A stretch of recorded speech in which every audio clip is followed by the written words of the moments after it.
Okay, what's up, Hippo lovers? Canada against Spain, quarterfinals. Loser is out, winner goes through and faces the winner of Russia and Norway. Could be an incredible set of games here. I see them very, very close, and I want to know from the chat, guys, what is your prediction? Left-hand side Canada, right-hand side Spain. Who do you see as the favorite in this one? We'll have TaToH playing Ethiopians. Then we have Franks for Mr. Land. Hera is around with Magias, and he will play together with Slam. Who will pick Chinese? I see 2-3 Spain, 3-2 Canada. 0-3 for Spain, 3-1 China. Okay, Canada.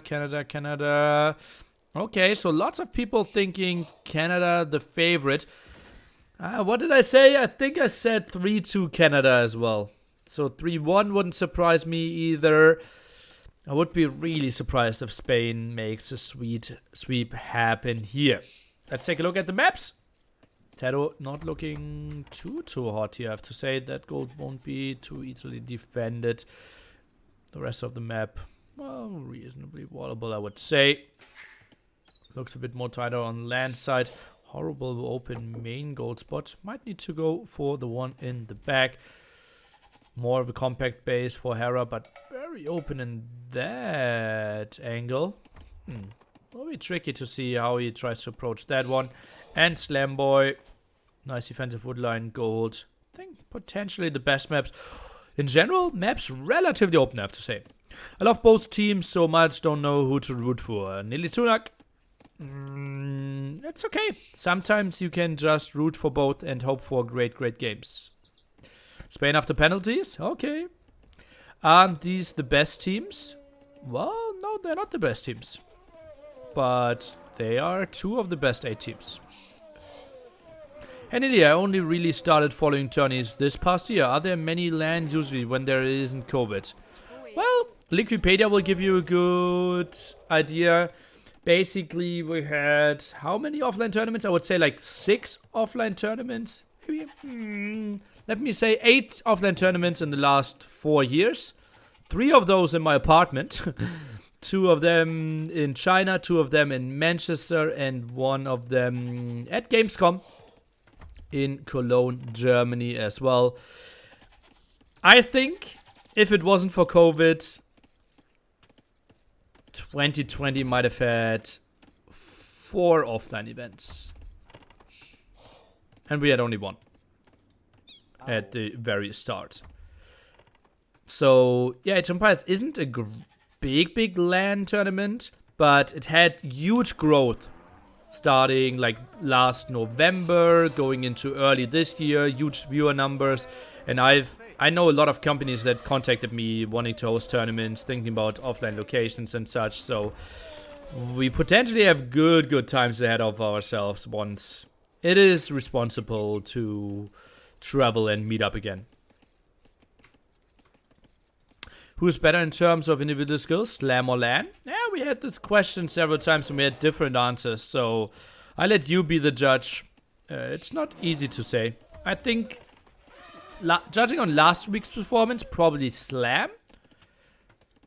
Judging on peak skill in 2020, probably LAN. Unrelated, do you still do coaching for subscribers? Still do coaching for subscribers, something that didn't happen for quite some time, but want to include it a bit more. You said you wanted to do NSC4 in 2020 already if COVID wasn't there. That's true. What would have been the 3 other lands you think of? Won't talk about that.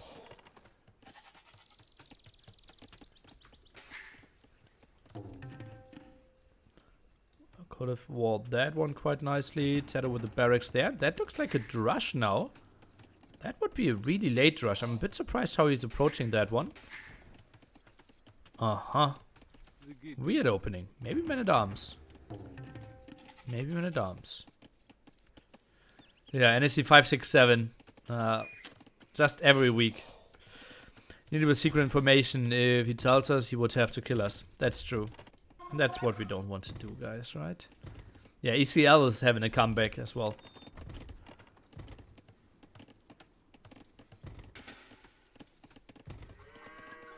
Okay, so indeed, man-at-arm opening here by TaToH. Or is that?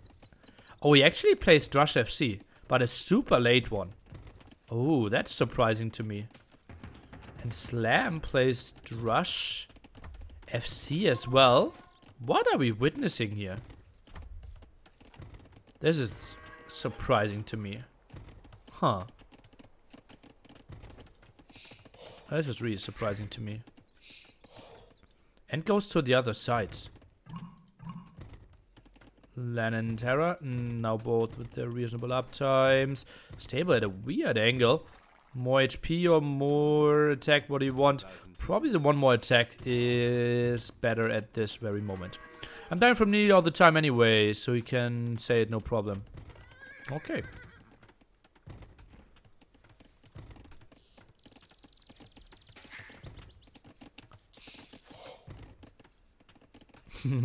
Hidden Cup 4 with all wearing ski masks, yeah. TaToH's wall is so costly. Well, he will do some damage against the scout in exchange. Well, and how could he wall it differently? I don't really see it. Now a house. Hera got lamed. I didn't see it, no. Why would you think so? Start looks solid. Did afford all the eco upgrades. Did get the stable. Can go for scouts. And yeah. Scouts even HP, so no laming there. Maximum of 2 sheep lamed. We have 3 still left. None left, so maybe 2 sheep stolen. 3 sheep even, okay. Okay. So probably 2 sheep lamed early on. Some people thinking 3 sheep. Something in that ballpark seems reasonable. Land going for more control over that area. Not the greatest map, and indeed will go for that gold spot. Tight walls from everyone. Hera kind of the biggest wall, simply because that gold isn't looking too pretty. TaToH around. Very little damage. What a weird game. What a weird game they're playing. TaToH has a nice little hard base. Looks like it, right? A bit higher here would have been nice. Yeah, I like that one. Very early uptime here by TaToH. Don't really see him getting enough food, honestly. Not going for the ostrich. Drush won't be coming in. And scouts, not really finding an opening. Where is Hera with all the scouts? 2 at home, but that can't be all of them, right? Hera's sitting at 5. 1 scout here. 2 at home. Oh, and the other 2 are coming home as well. Okay. Since you rate Terry Mac, I can't stop listening to his streams. Thank you. You're welcome. Sharing the love with great content creators makes lots and lots of sense. I absolutely love this guy.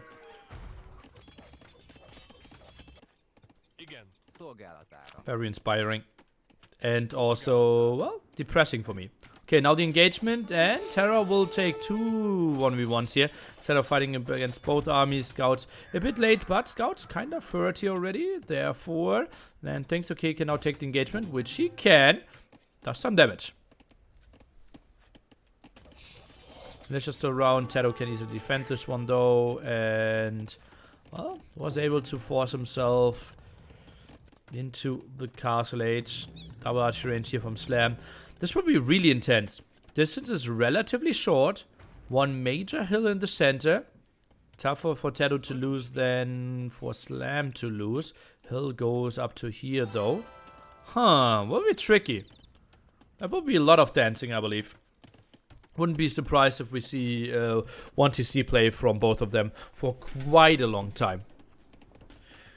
Hera only now transitioning onto gold. Same goes for Lan, who is fully walled himself at the front. And this one is walled off, which I feared a bit. But Lan way too good to let that one slipperino. Frank Ethiopian should be better civs, but it's pretty even. Chinese are really crazy as well.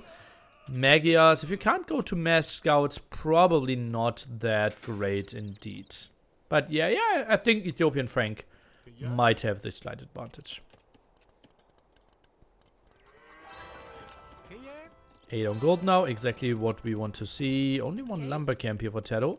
Could have gone for a second one, but not the greatest wood lines here, so Maybe below there could have been an option. And now we need to see all armies together. Oh boy, and that's what I love about Age of Empires, especially 2v2s. If all 4 colors are put together. Lots of access now, lots of team communication. And they will pressure Slam a bit, who cannot afford Botkin compared to TaToH, who already has it on the way. Hera did cancel Wheelbarrow to go to Castle Age. 25% advantage there for Mr. Land. And they're trying to find another angle or what? Interesting. Huh.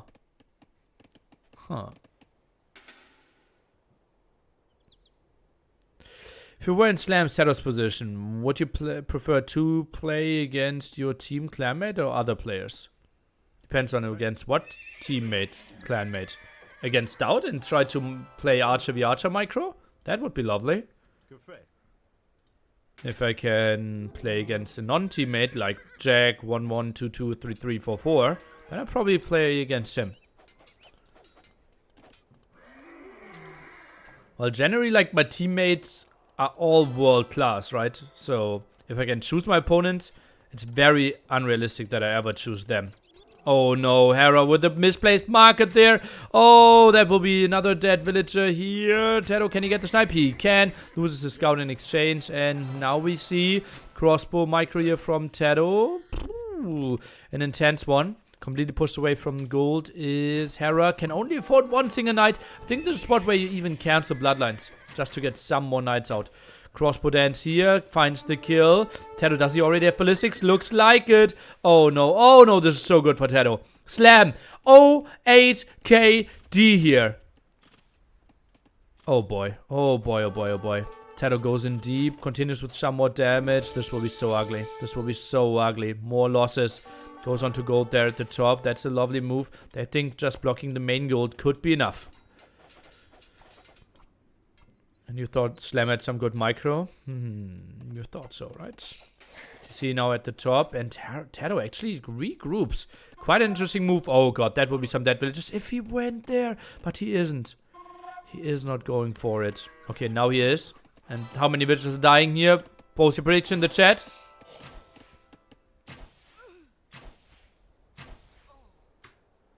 Two would have been the right answer. Hera Slam is not lack of great gold spot, but the lack of vaults. But how? Maybe could have vault here. Maybe some MBL based.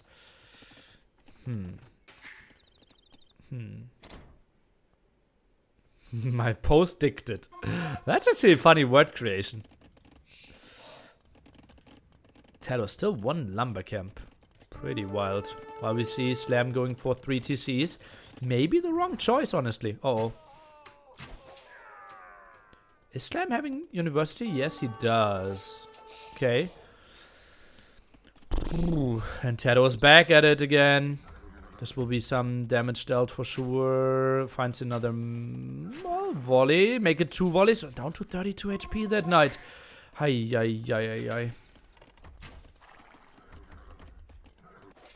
Meanwhile, those scouts that got in are getting cleared up. I think like 1 villager died there. And Slam now with an 012 KD. Oof, tata. That's not really the scenario where you will dictate a game easily. If you don't even kill a single unit. And now knights are coming in here against the switches. If they are in patrol, they will find some kills. But no, they only were right-clicked to that gold. And luckily, that TC will go up, most likely. Another raid not really happening too easily. And we find more and more kills here. Oh boy. Slam. Not able to help out too much for now. We'll see the first kill of his game. Oh, not before 24 minutes. And going for that lumber camp again. TaToH, oh god, so annoying. So annoying.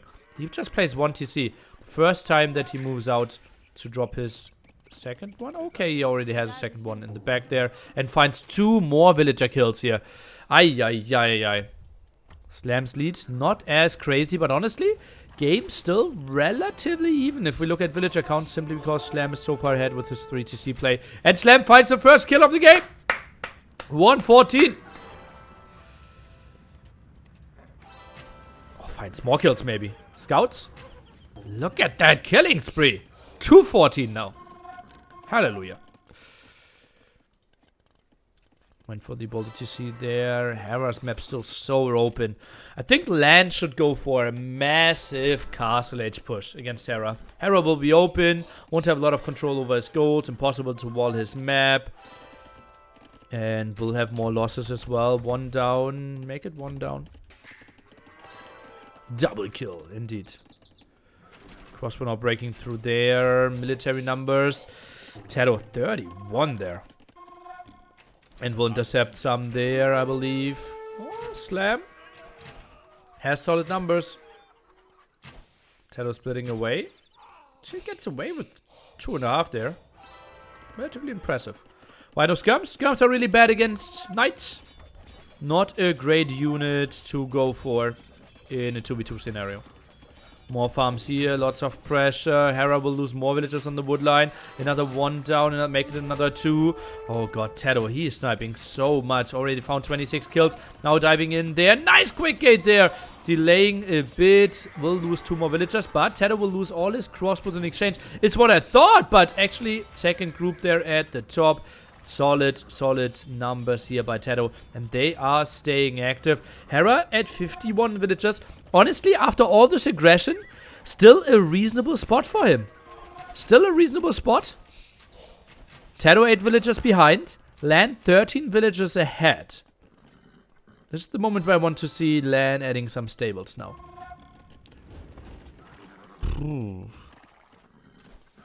Yeah, mass amount of idle time. That's actually pretty true. Crossbow taking that fight. Yoink. Hera's map suck, but so he does TaToH's, and he made a heart-shaped palisade. Yeah. Lots of reaction from all the players, as we can see. TaToH only 1 archer range running at the moment. Now is adding some more. And yeah, that crucial hill is identified by Slam to be important. But knights are around, and then you can't do much. TaToH and Lan now running away. I think making an attack onto Slam could be a good option now. Hera won't really have too much to help. And after you make 1 big push onto Slam and Hera came over there, I think then Lan just flooding Hera feels like a very reasonable choice. Slam close to him, that would really surprise me. He's at 200 food, 200 gold right now.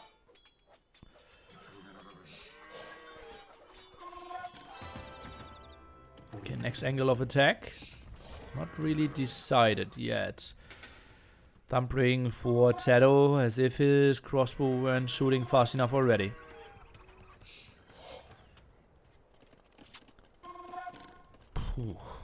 Hera keeps his 3 TCs running. Oh, knights around. Can maybe find some kills. Lan needed here. Oh, what? TaToH even decides to take this fight. And Hera is disengaging. Interesting.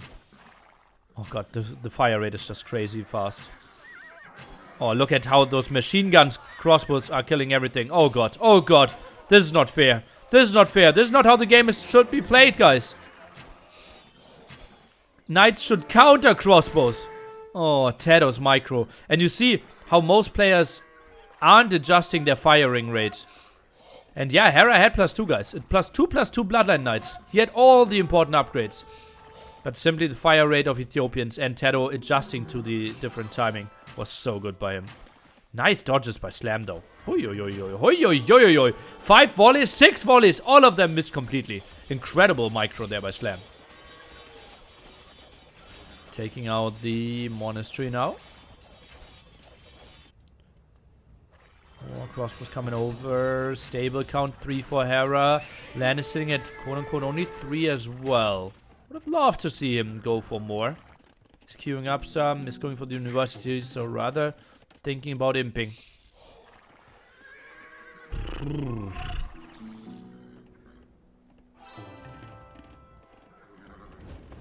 Slam on the way to imp. TaToH 4th archer range and is clicking now as well. So 50% advantage. Lan is clicking up as well. So the only player that is not upping is Hera. Now going for the counter attack. Should maybe find some villager kills. Are they making the counter attack or are they pushing in? Ah, they're splitting. They are splitting. Some army to the back. Some villagers will be lost. Rewalling there quite nicely. I think he could have sent more into the other direction. Why are they not attacking? They know that Hera's out of position. Really surprising by me. Hera buying himself quite some time. While Slam is coming over for the defense. Ooh, I think maybe moving in there could have been an option. Rewalling with the houses. That doesn't look too pretty. This one is open once the palisade falls. I think they can squeeze through.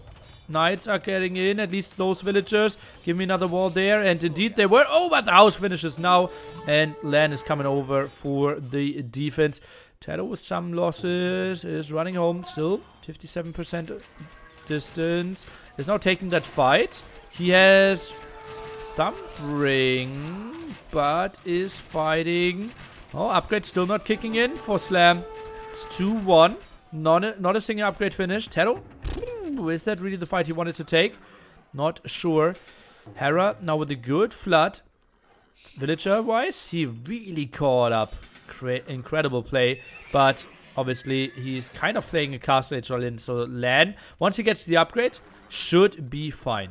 A mission prediction here. What do you see looking at the team's form so far? What do you see after looking at the turn? Well, kind of as expected, honestly. Yeah. So I think I will stay with my prediction. That was okay fight since Lan has a big advantage. Okay. 43 knights now against 30. Crossbows are coming over. That's not a fight that Hera wants to take, although he thinks he wants to take the fight before we have the imp upgrades in, but still so heavily outnumbered. But massive swarm now by Slam here. Lots and lots of aggression, and oh boy, this will be tricky. It feels like Lan now needs to dictate the game, and he needs to make something happen. I think once he gets all the upgrades, he is in a fine spot. Just regrouping. Hera should completely die to that. How can TaToH survive though? He's just pulling mass TCs. Tries to get up onto something, but gold control, not that existent. Gold over here, one over there, and where are the other gold spots? Can't even properly find them. Oh, one over there. Okay. So that will be problematic. Massive fight here. Hera with some gates. Can Lan break this one? I think with that knight number, he probably should. A bit out of position. Good job. Good job here by Hera, buying more and more time for himself. Honestly, a lesser player would have already been dead at this spot. Now the first small group of Arbalists are coming over. Not the most important thing, I believe. Slam's KD now crazy good indeed, yeah. Cavaliers again willing to fight another one. 1-4 upgrades for them. Would love to see some more attack. Is he banking up resources? No production at the moment. Look at Lan. He has nothing in the queue.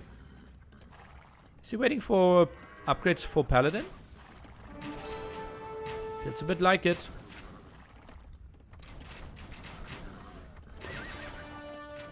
Maybe another shot to take engagement. More houses here by Hera, but they can just easily dive. But they want to take out that TC. Feels like an option. More markets there, but is the TC really adding that much damage output? I don't really see it. And yeah, we don't even have fletching on that one, so not too crazy in my opinion. Now taking the massive fight here. Paladin upgrade is indeed on the way, as we can see. Some Cavaliers and Scouts queued up behind. They will go back even further, trying to make the raid even last longer. More houses here by Hera. He's trying to create a trap, but honestly, 29 HP shouldn't be the worst thing. Cavaliers completely bugging out, and that's something we already saw from Lan in the game against Argentina there. What a horrible move here. What is Lan doing again?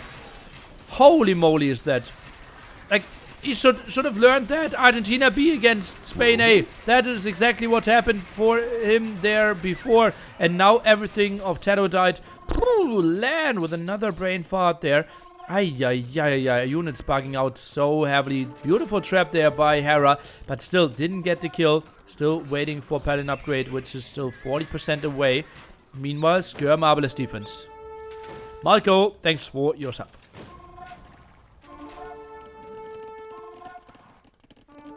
Okay-ish golden come now. Goes for some skirmishes. Defense will be tricky. Hera goes for so many more traps.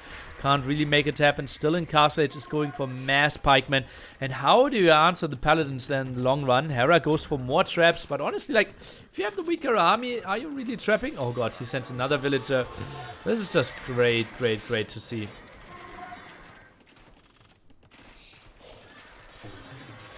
Okay, eventually they will dwindle down all the army. But now they're paladins, +2, +4. Maybe even attacking the Arbalest might be an option. Next attack over here, Slam. The guy that has to control this game. Aggressive castle here by Hera. He's trying to make something happen with mass pikemen. TaToH needs to get over here and try to defend this. Uh-oh, more rage there. Hera so incredibly active with all this aggression. Sitting at pop 120. Can they break this? Double castle for Slam. He knows that he needs to dictate this game. Goes onto Halberdier, Arbalest, some Rams as well. Still lots and lots of aggression from him. TaToH is desperately needed at the other side. Also no defensive castle from Lan. Really hurting him now. Ooh, what a beautiful game number 1 to set off this full series here. Lan losing more and more paladins against the pikemen. Okay, now trading off against the knights. Should find some villager kills. Where are they trying to go? Maybe Slam's eco. Feels a bit like it. Trying to find some extra gold. Not going to happen. Trying to set up the trade. Will happen eventually. The series is going to be good. I think so as well. Trade could get started. Hera far away from imping. How many resources is Slam floating? Well, actually, with all that bank, he could have slung Hera to him. Maybe a bit of a misplay, honestly. If you have such a bank, Sling might have been a better option. He's pop 200. Endless Q. That should be a good fight for the Spanish, though. Well, jumps on the GTC. Not the biggest problem. And now, Slam. Only 3 Rams. Never really got for the traps. And could have killed those houses way earlier, in my opinion. Arbalest finding a good angle on the hill. Will Hera ever reach Imperial Age? I think ever, yes. But it will still take some time. Don't see that game ending before that. Lightcav here. Still no real trade for the Spanish, though. And, oh god, Slam is sending his army back to help and save Hera. Ooh, that will give them a lot of lost control. Extra gold here. I think not scouted from either party, though. Indeed, no idea. Still blocking so much of Hera, who's sitting at pop 110, 180, 160 for their opponent. So roughly 50 population lead for Spain at the moment. But lovely spot here, lovely control. Hera playing this so annoying, incredible stuff. Even drops another castle, mass villagers in production. Did just cancel 5 villagers. That is interesting. To maybe go up to him. No, he just wanted to queue in handcart. Idols want to see in the back. Adds more stables. Arbalest about to clear this one up. Some light cav raids here, not the most important thing. Paladins blocking the trade angle. Pikemen still annoying.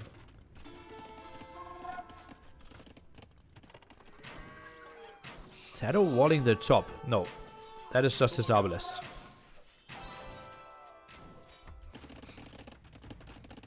Love to see more Rams. Bombard cannons now being added in. Interesting choice. Ooh. Hera sitting at 83 villagers, 15 pikemen for him, 18 pikemen, what? Idle villagers, oh, that's idle villagers actually, okay, 21 military, can't really do too much there, 1 trap around will be good enough. Arbalest securing that one. Lots of army still from Slam, who's sitting at 90 military at the moment.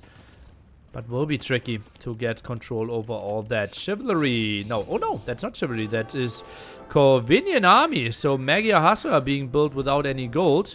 Interesting upgrade. And even built some Magia Hussar before that. On the way to Imp. Ooh, 100 population. I think Slam should really sling more. Look at all this production. Didn't we do forging earlier? I think so. Look at all this production. Just think about those resources in Hera's hands. Could already be Imp. Abel still annoying. Markets being set up now. How's there no trade? Well, messy game. Very intense here for both teams. Never really had the timing. Blocked off the gold. So getting onto it makes it very tricky as well. Lan is going for trash. TaToH is going for lots of skirmishes as well. Not an easy spot. Now moves out with the siege rams here. As TaToH dives under the castle. And that should be some losses. No Chukunus around. All the upgrades on the lead skirmishes, obviously. Ooh. Now Lightcav adding in some value, but honestly not too much. I think skirms are kind of the key unit here at the moment. Slam. Well, Halberdier, Arbalest not really great against skirmishers, so TaToH with a nice choice. That castle is going to fall quite easily. Bomber cannon in the back doing some damage. Arbalest dealing with the front army. Not a lot of attacks happening. Still some raids here in the back, but I think eventually Lan will deal with that. The most important story simply is over here. Rams are pushing in. Arbalest trying to make something happen, but that's the big problem, right? If you are Chinese and if you can't get the massive ram push rolling for yourself. They couldn't get the kill. But Magia Hassa now coming over, and TaToH, he's not having enough Arbalest mixed in there. Look at that, 36 skirmishers. Arbalest count is very small here. How much do we have? 9 only. Uh-oh, so needs to micro back away from this one. Slam is sitting at 43 villagers indeed. What is happening there? Those are big raids and he's not really realizing it. Oh boy. Oh boy. What is happening? How is Slam suddenly dropping below Pop 140 with over 100 military? Holy guacamole. More Lightcaps are coming over and they have to be happy with how much damage they're doing there. One castle down, second one is getting attacked already. And Arbalest will kill that trap quite easily if it isn't running in time. Good job there by Lan. And Lightcap being grouped up. Ooh, look at that horrible production here. Lightcap from a Frank player at 53 minutes. Certainly not what you want to go for, but apparently the only unit that they can afford and the one they have to go with. Pop 112 for Hera, 130 for Slam. World of pain for them. Arbalest are moving in deep. Should find some kills as well. Castle's helping out with that defense. And Lan, 70 farmers, just goes for Lightcav. Not much else he can bring to the table. Not a great situation. Throw for Spain? What are you talking about? I think Spain is winning this within the next 5 minutes.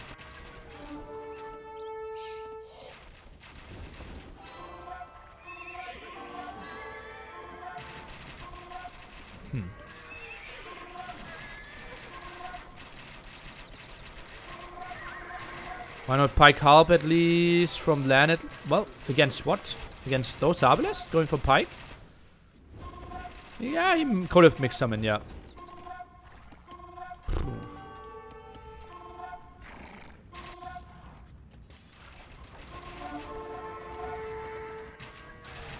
Okay, another raid there. Mass Lightcav. We still don't get any trade rolling. And this will be a brutal raid. Idling so many farmers already. The push here kind of stopped TaToH running out of siege. Look at that massive production by Lan here. TaToH on the other side. Barely some trade cards. 3 idle even out of him. And tries to mix in some more. Arbalest himself, skirmishers. Kind of his key unit at the moment. Now they're taking the fight against all those Arbalest skirmishers. Should find lots and lots of kills there. Magia Hassa not getting killed. Okay, now we get some shots against these. Running under the 2 castles. We need to add some traps again. Ooh.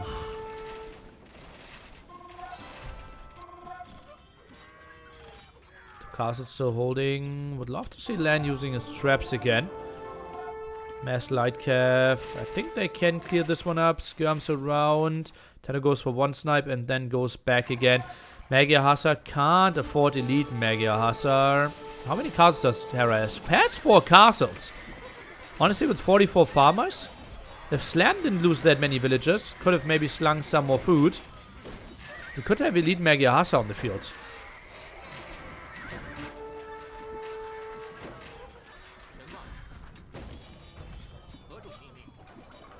Light Cav hold there. Pop 180 against 130, basically as the average.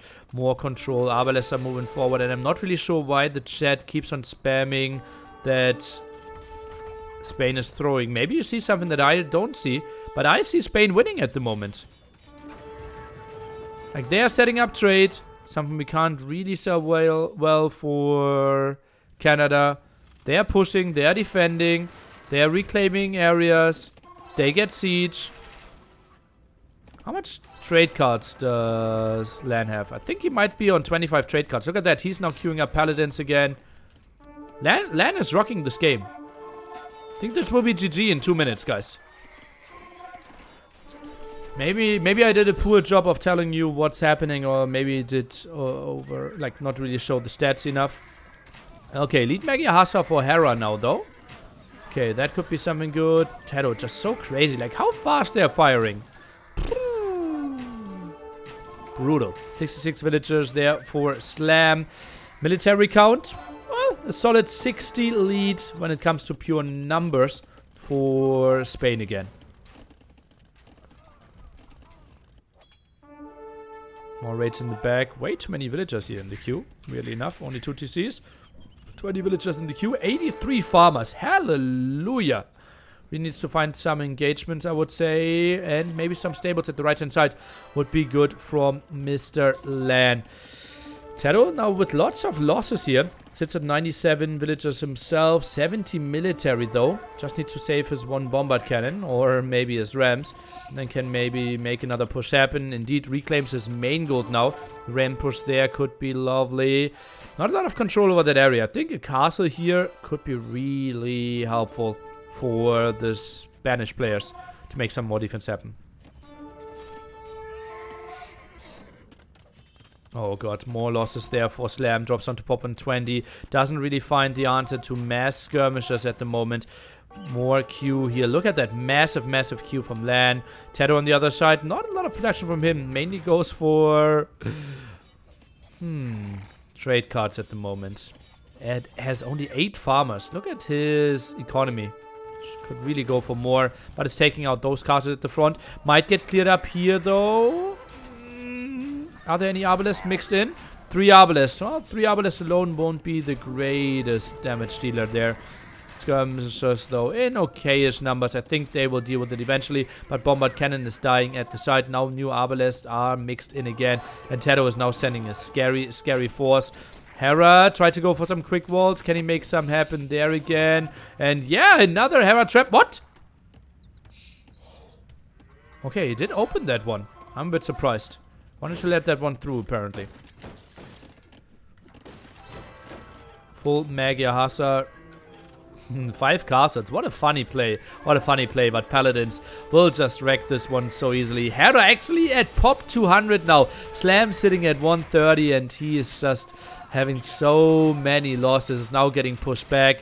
35 army, 56 military for the 2 Canadian players. 77 still for TaToH. Increasing in that regard. More raids at the top. Tough to stop, and I'm a bit disappointed that Lan didn't really get more traps out to try to clear this one up. So many yellow dots coming over. Finally, the stables at the right-hand side. And TaToH just in full control over that area. Castle actually survived with 95 HP. I was sure that one would die.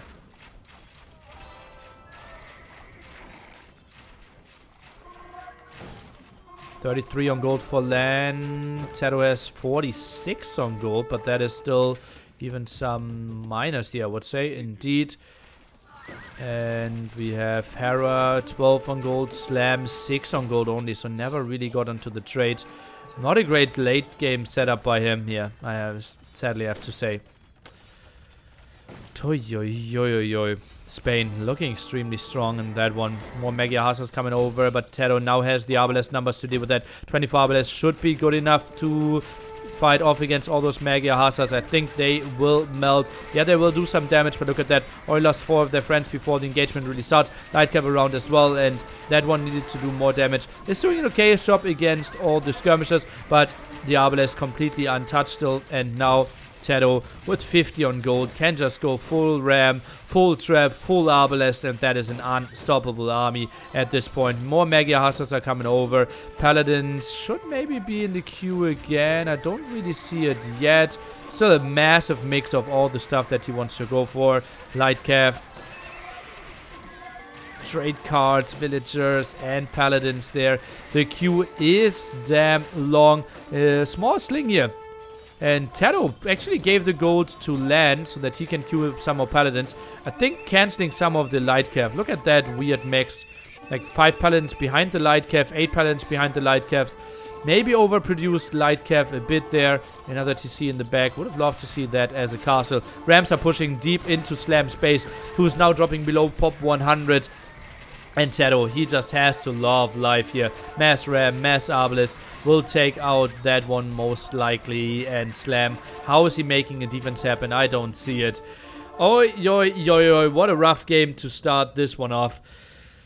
Whew.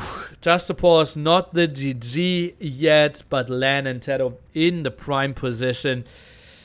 And I don't like to point fingers here too much.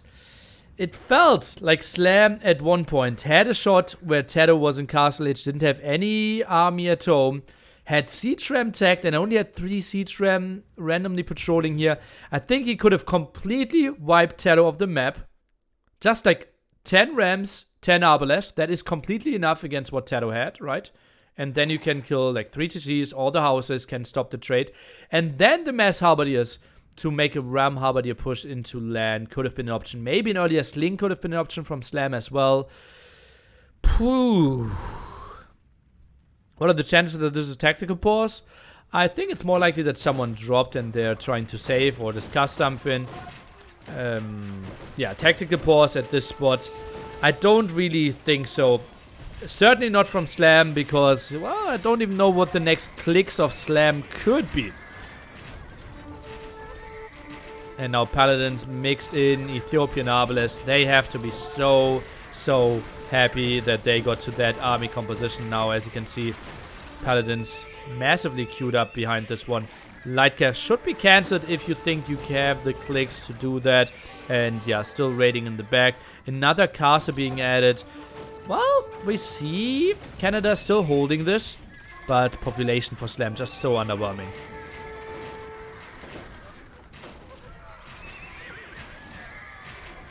From that angle. What? Trade card? TaToH. What is happening here? Waypoints for his markets. Well, over here. As you can see here. That was a misclick, my man. Ay. Bad manner trade cards? Yeah. It's not the first time we see them. How on earth does Slam still have such a good score? Well, we can go into the score statistics and investigate on that one. He simply had endless amount of kills still, and then economy is behind, taxi is relatively even. So I think it's lots of raisings that he got, and he got over 600 kills. Or roughly 600 kills, right? Lots of raises, so that's how we get there. Hera slinging Slam? I heard some small sling. Not sure if that's going to be the case. Could go and sling some gold, surely. Only go Magia Hussar here.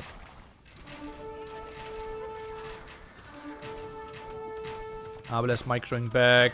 TaToH has to be loving life here. Now Paladins are being mixed in. And now you can see fewer light cav in the mix now.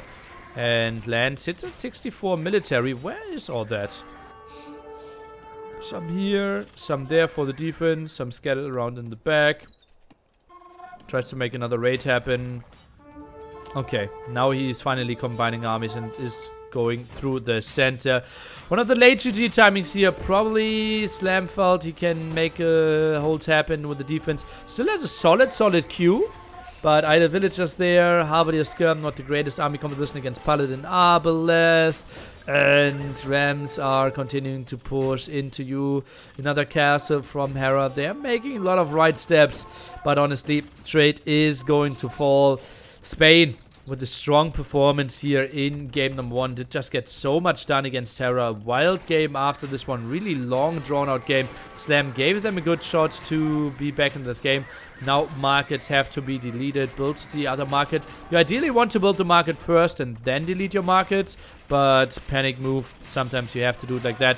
Paladins not with the greatest patrol, actually going for half the mill, half the villager, instead of trying to take the fight there like they probably should. Ram go into that castle. Those will be some losses for Hera. And now the engagement. Finally, Paladins are going for the skirmishes. Halberdier number dwindled down, and we will see the GG any second here, because this is not the fight that they can take. Arbalest going for the kill.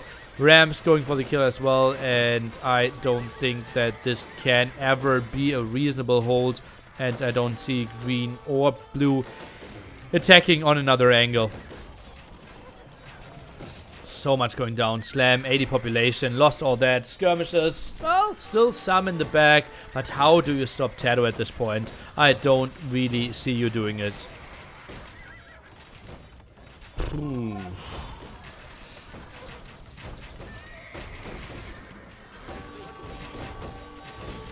Crazy play here. Lan in full control. TaToH is moving in. And just the Rams taking out so much.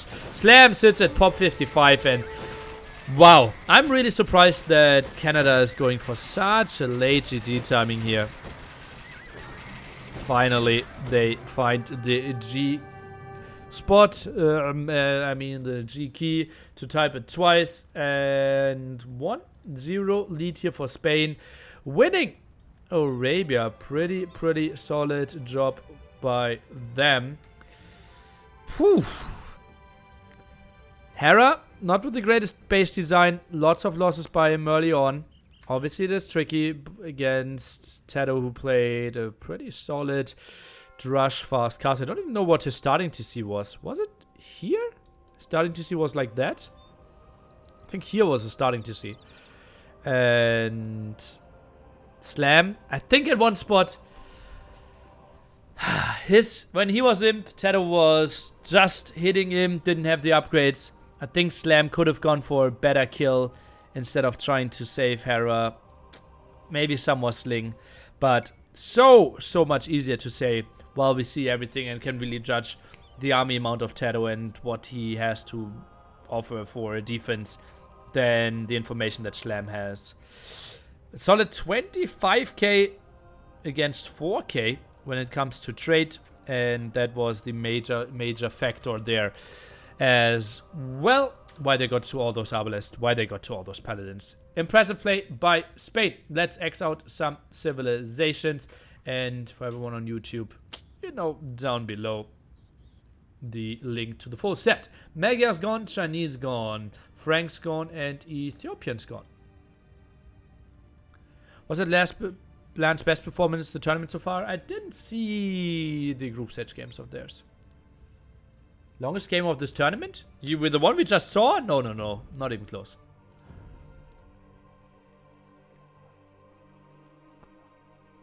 Which team had the better civs in your opinion? Frank, Ethiopians is better. I think it would be a fun mod maybe for a show match to have team bonus stack. So team with 2 Spanish players gets double the trade bonus, for example. So commerce corps. If you can program that, could be a nice 4v4. Need a serious question. Is 80 farm Hazard spam actually any skill or just a last ditch effort? Can be both.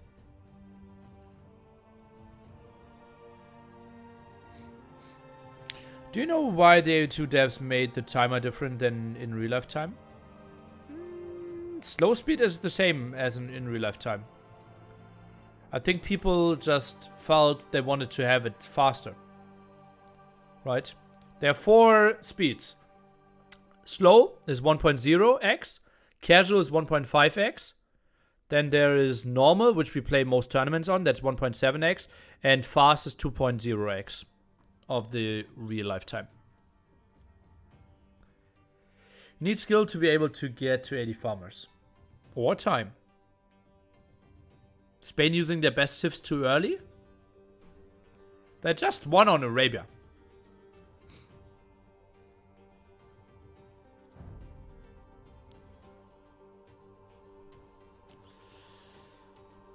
South Canada now with either Chaos Pit or Ghost Lake. And Chris is mixed in. Okay. Chris will be sent in. So, we all know that the first name of Slam is also Chris.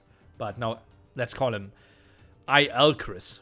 Is coming in instead of GL Chris. Also, keeping your farm numbers up and dictating the game is difficult. Yeah.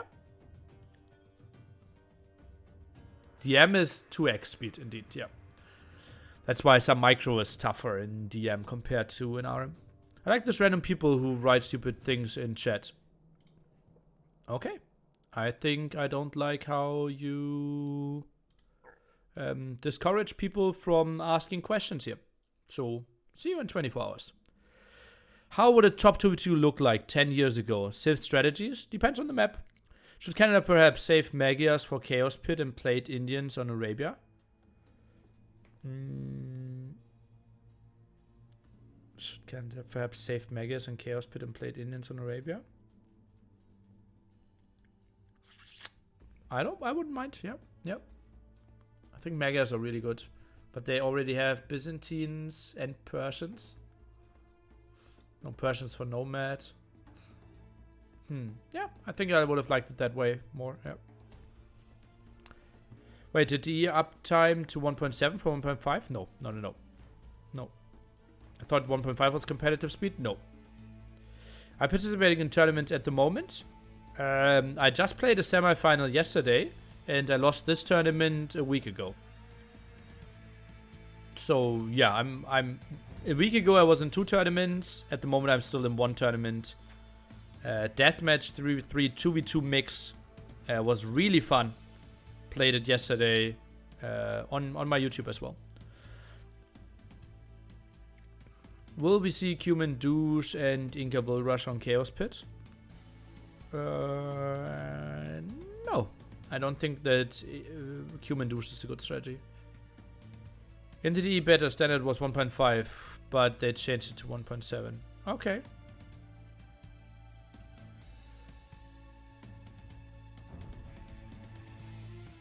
Well, the other finals in DM?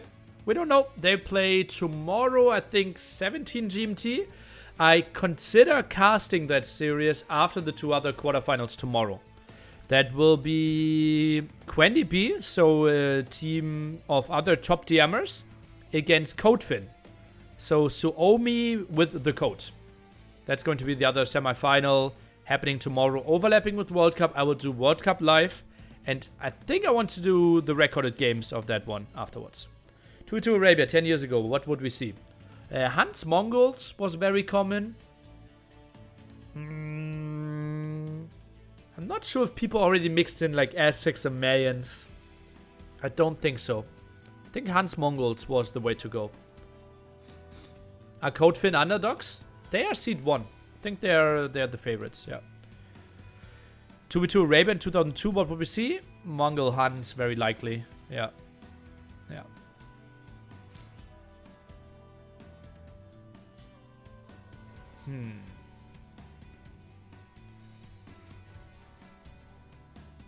How come Spanish feels so weak right now? I don't know. Like, compared to when? Chaos Pit, by the way, the map. And we have Hera playing with Slavs. Not a big fan of that. Chris is playing Japanese. Mediocre fan of that. TaToH is playing Incas. Love that. And Lan is playing Lithuanians. Like that. But Nomad's still in there. That's surprising to me. Huh. So those are interesting civs. Japanese and Slavs gone. Weird. And Lithuanians and Incas gone. Huh. Why are we picking Slavs here? Can we get to that much farming? No Persians. No, Persians are for Nomad, my man. Who are the strongest DM players in Suomi? Also no Goth. Yeah, that is so weird. Instant pause, guys. Instant pause. Maybe something happened. Yeah, no Goth is surprising to me. And strongest DM player in Suomi is Roomstock. Over there, guys, I said the game is paused. There was nothing happening. Wrong civs or bad picked? Map picked. Wrong map picked. I think they're playing. Oh no, another pause. But this is like... What could be the other option? Those aren't Ghost Lakes. Is Slav Japanese their Ghost Lake civilizations? Ah. Yeah, we are playing with the old patch, so you need to change your hotkeys. You need to select a different format. I think it's just... yeah, maybe just a hotkeys issue. Okay, so then let's talk about this could be a crazy one. So we have TaToH. Not unlikely that he is taking his villagers and make something very wild happen. Could get some support by the Lithuanian player being Lan here. 150 extra food for him from the start, so can produce roughly 2 more scouts with that. Hera, Slavs. Will be interested to see what he can bring to the table. Normally Slavs is a civilization that runs on a lot of economy. This time, on this map, shouldn't really work that well. Chris with the Japanese. If you were words on a page, you'd be the fine print. Okay. Are these maps available in D for regular players? Absolutely. Just download the map pack. The fine print, she says. Whew. Okay. Just really that Shift Q makes Chaos Pit completely different. You mean by chopping through the trees? Or what's the difference? Probably, right?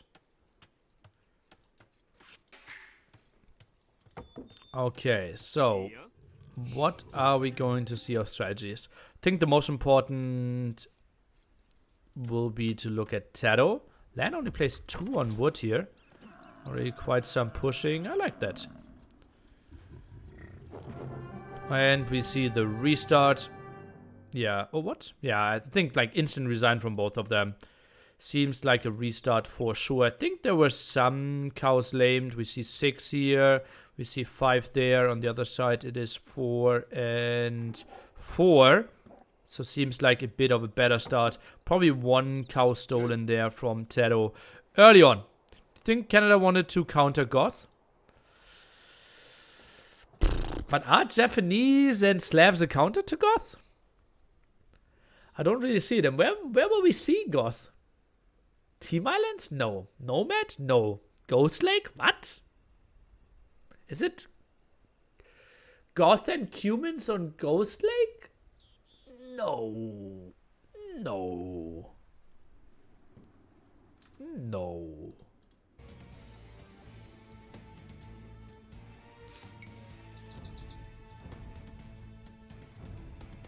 For mind games? You throw mind games in that early? Before you pick Burmese, before you pick Incas, before you pick Vietnamese? No, I think it's too... You're missing too many important civilizations. How are Goth with the Britons? Well, once you get to Huskarls, good. Once you want to go for Huskarls, maybe Goth to counter Indians and Britons. Maybe Cumin sling onto Goth. Guys! Guys! We figured it out! It is a Cumin sling onto Goth who will play Huskarl Halberdier against Briton Indians. Oh. Oh.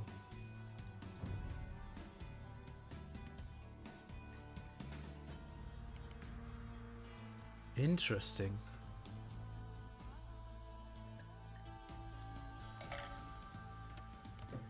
Okay, Robo. Admin loss, please. They did rehost after the restart, but didn't put any spec delay in there. That's why we can already see some villagers moving here. I've seen double sling to Goth for Spanish teams before. Okay. I missed the delay? Okay. I didn't miss it. I never wanted it.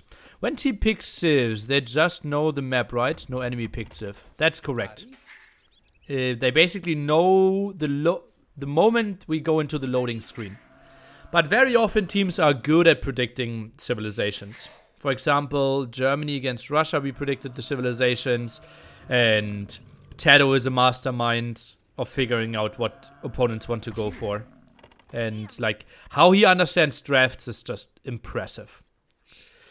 Chaos Pit was first pick of Canada, so he must have something prepared with Slav Japanese. No? I pray. But I don't know what.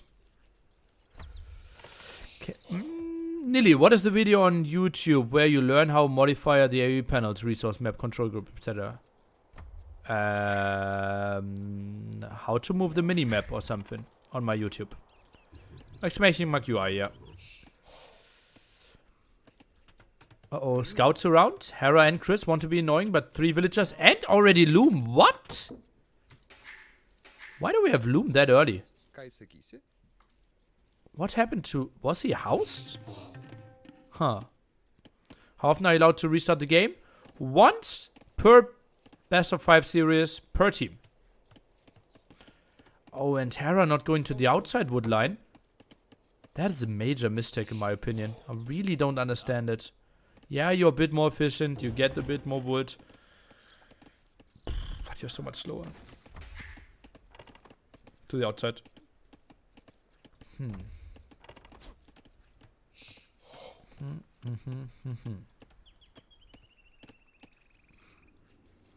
Guess he knew he was vulnerable to being doubled with scouts, so he got Loom. That's a crazy anticipation then. Yeah. No god on the inside? Indeed. Chaos Pit, you only have 2 tiles of stone. Or 2 piles of 2 tiles. TaToH Lumber Camp? Yeah, was late. Is going for it now. Didn't want to have single villagers out there. So he's going for Loom now. Good job. Oh, no Loom there. Can he get in front of it? No. Needed 3 more hits. Isn't trying to commit to it. I'm so curious to see this strategy that we don't see yet. Yeah. Let's see how it unfolds. I think Canada goes for double man-at-arms. You don't have enough resources, my man. You have 50 gold to start with. If you do man-at-arms, you can do how many militia? Exactly 0. The only civilizations that can do something are Goth, Bulgarians, and Aztecs. None of these. No Loom, 3 men-at-arms. Well. That's not Chris' strategy. Could be Hera's strategy. And then, no. Hera did Loom as well. So yeah, no option. All the gold is on the outside. Indeed, guys, that's what makes this map so special. So TaToH. Uh-oh, already... No, what? Where? Oh god, I'm dumb. I was just searching his low HP villagers and couldn't find them. Then I remembered, yeah, well, there are no boars. Okay, TaToH still not moving out. Feel the storm coming. Okay, walls all that. Would love to see him include a gate here. Not happening, at least for now. Chris goes for lumber camp far. Wait, did he still not find his berries there? Oh, that is poor scouting. Like, you're Japanese, can build mills cheaper, and didn't even scout your second berries? That is weird. Phew. Do top players consider Chaos Pit a good competitive map, or is it only the pool because of C91 it is? I would say a mix of it. Yeah. Slavs have supplies for free? Yes, but you need to wait for fuel age to even get those. So, to save on 2 militia, 30 food to delay it that much? Ooh. Why don't players cut a tree down, build palisade elite? That's not an option with outside trees. That's only an option with, we call straggler trees around your TC. So the 1 TCs is the only way you can do it. So TaToH now getting the defense upgrade. He is indeed going for the... Oh, tower not, the palisade not in time, the gate there. And that's already a really brutal tower. Hera, is he pulling villagers? Seems like it. Now the barracks in no man's land, towering towards the woodline, and that just means Hera won't get out there, right? How did he not scout this one at all? And now the fight here. Eagle obviously having the defense upgrade as well. Lan is around with his scout. The first fight is happening, and TaToH, he will be happy to take that fight. Maybe second tower and then the full control. Was just lacking one more stone. Eagle cannot be saved. TaToH looks solid at home. And we have the scouts coming out here. Meanwhile, Chris, just the spearman defense. Are they just playing double spearman defense? Looks like it. Oh god, second tower. Hera now with the defensive tower himself. Tower will go up, I believe. He pulls enough villagers. But this will be so much control for Lan. So much map control. He can dictate fights. Can just try to pick off villagers at different angles. TaToH, what's the next step here? This is just so ugly for Hera. No wood control. No chance to get outside. Do you think tower rushing is the most tilting strategy in the game or something else? Some people consider Hoang rush more tilting. Some people consider mass walling more tilting. Think sometimes playing against house, nice. Give me another one. Palisade, yoink yoink. Good job, but oh, that house only 11 HP. Needs to send some more stuff, and yeah, she is a bit late. Probably wants to send more. Those 3 scouts could help out at that angle. Not really going to happen. TaToH stays annoying. Spearman Skirm coming over. And Chris plays it like it's 2002. Have you played against Fatslop? Yep. Video on my YouTube. I played against him like multiple times, right? I played him 2003 or something. Like he has been around for quite some time. Should TaToH tower Chris Woodline as well to make sure they won't get to the outside? I'm not sure if they know about that and scouted that one well enough. They don't have a good idea. Just trying to be annoying towards the stone is goal number 1 for now. Did he win in 2003? Obviously not. Rogan? Love your interactive stream and your content, Nilly. Coming clam, thank you. TaToH should have bought the lumber camp for sure. Maybe. Maybe. Pulled some more villagers now. Scout number is rising quite nicely here for Lan. I think him having a market early on could be really good. Yeah, she's shaking her head.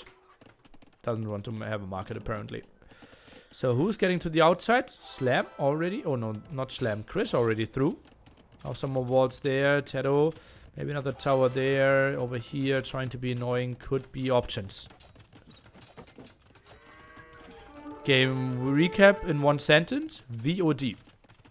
No, in one sentence, right? Go watch the VOD.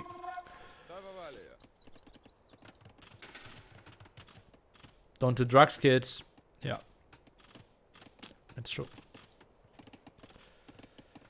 Phew, villager count relatively even by all of them. Now the market by TaToH. That's interesting. Wants to get some more vision. 1 spearman only. TaToH could actually rush this one. But that's a lot of spearmen. TaToH shouldn't be too scared of that raid, right? Spearman, Skirm, Scout, no upgrade against villagers. TaToH shouldn't lose anything. While we might have the attack here. Second tower not up yet. TaToH could find some angles to rush stuff down. And Lan finds another kill. Still like the mobility a bit more for the Spanish players here. I still don't see the plan with Slavs and Japanese. Like, how many Slav farmers are working now? 7 or something at the 17-minute mark? Do you really need Slavs for that? Don't think so. Okay, Chris, Outpost rushing the outside now. I think Outpost could have helped out. Not Outpost, Town Watch. Oh, where's Lan going now is the big question. He could find some villagers there. Splits off 4-4. Good job. And could find all those 3 villagers. Will he find another one there? Not really, because there is nothing. Lan, are you seeing this? He should. He should. And now goes on to gold. Sees that Hera is not chopped through there either. Oh, just so much vision by them. And that tower will be stopped. Lan might be a bit surprised how little stuff there actually is. And that will be such a good kill for him. Oh, and no reaction by Chris. No reaction by Chris. This hurts so much. Not even trying to wall a villager. Sends one spearman over there. Will kill a scout. And actually one villager will survive. Quite surprising to me. Scouts, no upgrades on these. Would have loved to see some. Has a solid food economy. Also, I really hate that Chris still didn't go for a second berries. More scouts coming over. Tower here. That could be annoying for Hera. Maybe take a look at the resources. Lan actually thinking about castling up here. Hera, solid as well, but still no gold income for him, so that will take some time. Market now by him.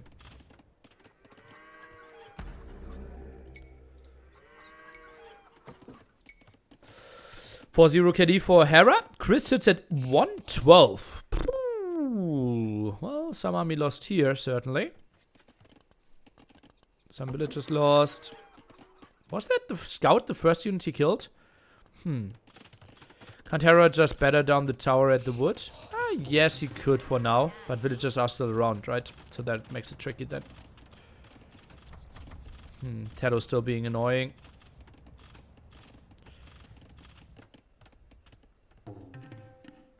Scouts. Want to take an engagement, probably don't want to control in there unless you know your opponent is only right clicking, but now you see, okay, army is moving, gets a hit off here even. What do you think about Saracens as an archer player by selling gold? Well, if your opponent is going scout skirm, you going archer won't be that great. Right, and not having any gold excess at all. You probably mean buying stone as well, right? Or selling wood food. I think it only makes sense to get to Castle Age, not to really go for archers. And stone is very limited, right? So you can't go, like, you won't be able to get to mass. Let him finish the gate first. And oh, that was perfect for Lan. Oh no, oh god, Chris.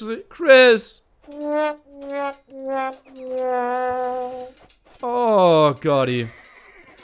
And that's some dead villagers. Those scouts finally get foraging as well for themselves. Might make it out of there.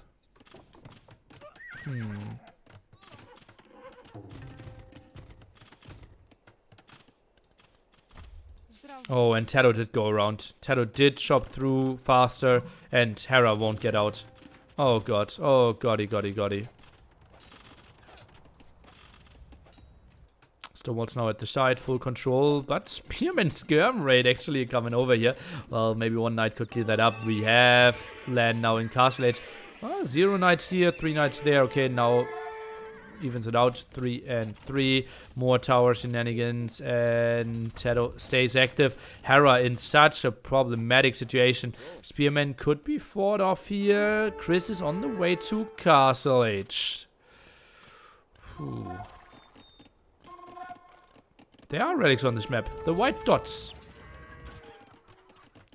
Rushing out the TC. Looking at Hera's TC. Well, I see quick walling some against TaToH's villager. That is a good move here. Oh boy, that's some losses for TaToH. He is at only 41 villagers now. Hera sits at 47, but obviously Hera in big problems, not really getting to Castle Age too quickly. And TaToH now Spearman Tower aggression, and that will be horrible for Hera to address. No bloodlines on these. Has +1/+1, but honestly, how do you even... Oh god, how do you take this fight? You can't take it with the scouts, you can't take it with the villagers. Oh, this will be so bad for Hera. He needs help from Chris ASAP. More knights are coming over. How many knights do we have now? 5 knights. Spearman can take this fight. Chris, what is he going for? Is he maybe going onto stables? I don't even dare to look because there's so much killing here that is happening. And Hera needs to run so fast.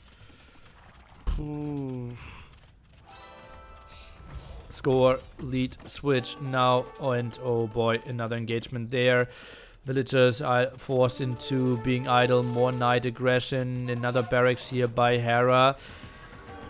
Ay, ay, ay, ay, ay. Where is he getting stuff? How is he continuing to do this one? Okay, now tries to rush out another tower. Still not wall him for TaToH. Something I really don't like, honestly.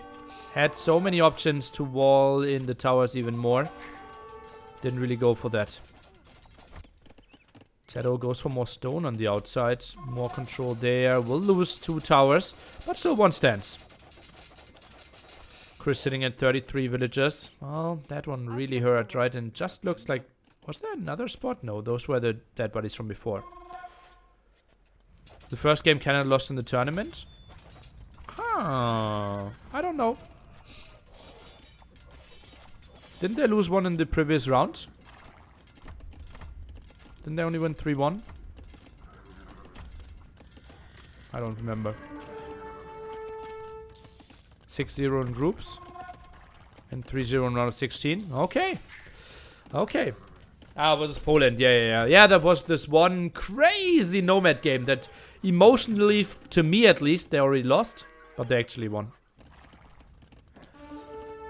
So, maybe a spot to pick up some relics here for Mr. Lanorino. Should kind of get 3.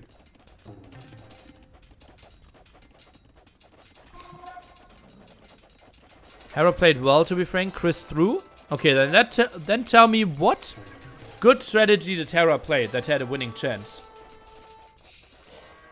I think the team strategy was really bad. And if you have a horrible team strategy, it doesn't really matter on this level how well you play individually. If you try to play like Spearman defense against Inca Lithuanians and just accept to never get gold control, never get map control, then yeah, you can have the best micro in the world. More tower rush here. It's so annoying for Hera to play as well. Knights. Well, it's kind of pikemen dictating the fights now. Knights off, Japanese out. 0-0 upgrades without bloodlines. Another villager dying. 64 villagers. 50 for TaToH. 40-40 on the other side. Oh god. 3 TC is running. This will be more dead villagers. Chris not re-walling that one really hurt him. And oh god, drops below 40 villagers now. That is an ugly raid against him. Pikeman coming over for defense. He is getting raided over there. Hera still in feudal age. And well, he's at 44 gold now. So he used the market or what? Feels a bit like it. Not a crazy scenario. And even picking up that relic on the outside. That's a funny spot. Okay,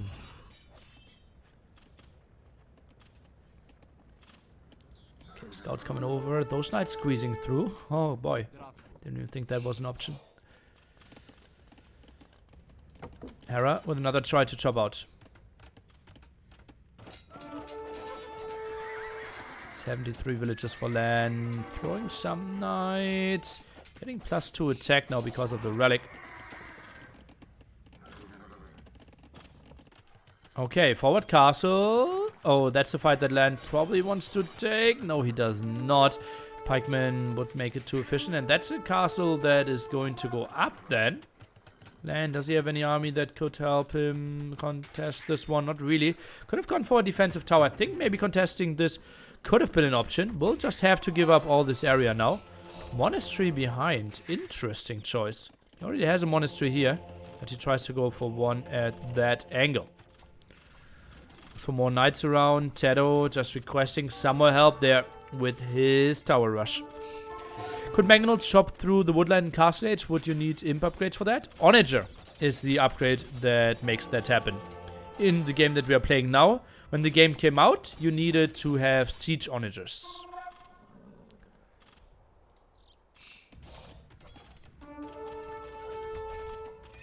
Oh, and more villagers dying here. 43 villagers land. Now, soon having exactly the same villager number than both of his opponents combined. Exactly, that is now the case. Even more than that. And yeah, you will lose the starting TC, will lose some villagers. But is that really the big problem? What's happening here? Hera, 60 gold, 60 food, no real farmers. That is not how Slavs works. Ooh. And obviously we can use traps to cut through trees. And villagers. Isn't that lovely? Eagles now being mixed in, but won't really matter. And this is the spot where I would love to pick the brain of the Canadians. What was their strategy? What was their game plan there? Like, Lithuanians Incas felt so much better. So much better in this one. Like, Slavs on Chaos Pit is something I would completely rule out. Japanese, I didn't see any real advantages for them. Didn't even go for the second berries, so that bonus was not used. Weird lumber camp. Why didn't he go for that one?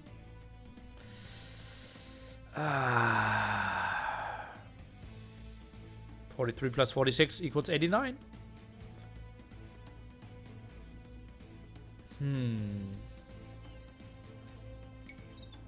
Weird arena. Weird arena for sure.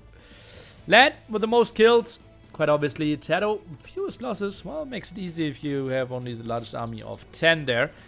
And can always save your villagers in the towers. Did massively go for stone to afford his trushing endeavors. And solid cast edge timing by Lan. Also solid feudal edge timing. Going for quite some pressure.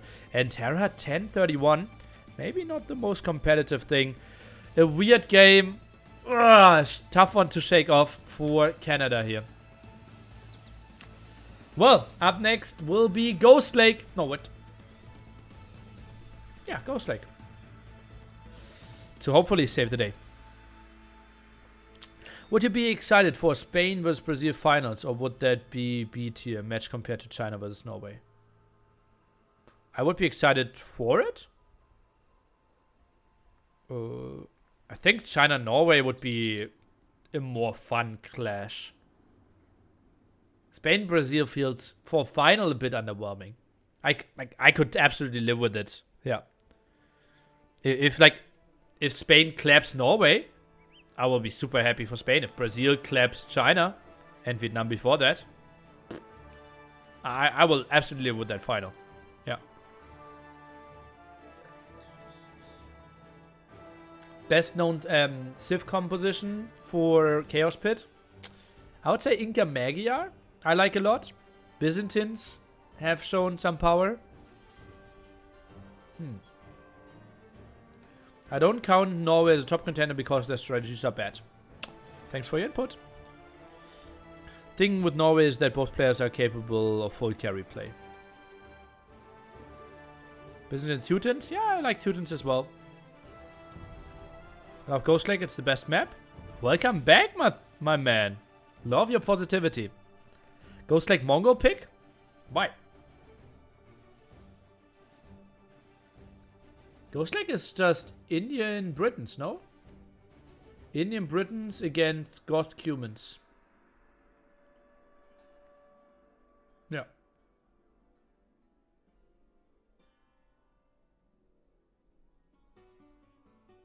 Yeah.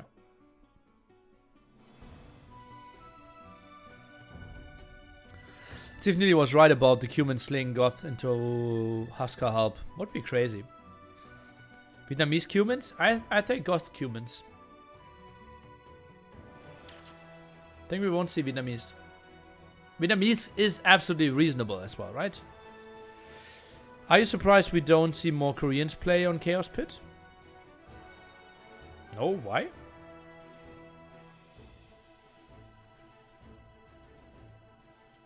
Background music. Can you get it somewhere? Sure. Age of Empires soundtrack on my YouTube. Of course, get to Husker plus Hull. Britain's Indians have no counter other than Chatangni hand cannons. Yeah, and those are bad as well. So I think once they get to Huskars, the game's over. With +1 tower range and attack? That's only for Castle Age. Rogan? Right? Canada comeback incoming. If you tower rush, you're out of stone before you get to that spot. And like, tower rush isn't that great if you don't have Incas. Why not sling Britain player to champs? Well, then it will just be a sling to Goth player onto champs. Thanks a lot for the music share, Neely. You're welcome. Bum, bum. Just sling Britain player to champs. Might be the proper counter, yeah. Indians and Britons both have champions, right? Yeah, but Indians don't have the last armor upgrade. 3-0 incoming. I would say pretty much 50-50 at the moment. Yeah, +1 range for hand cannoneers. I think it's a kind of useless upgrade. Like, can you really micro that well? Are they hitting worse on the long range? Like, I know that people are saying, "Oh God, best hand cannoneers," but how much is it really? Yeah, I don't see it such a big thing, guys. If this might end in a 3-0, don't go anywhere. We obviously will have T90 versus Dave AO2 betting quiz after that one. Asgard's the only unit that counter their counter. Spanish can counter monks as well. Kongs.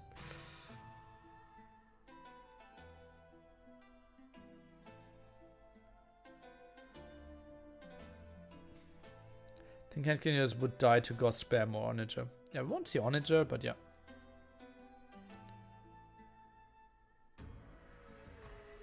I think Require makes sense for Byzantines. Nili, did you see the Kong Bakana game breaking? How is it game breaking?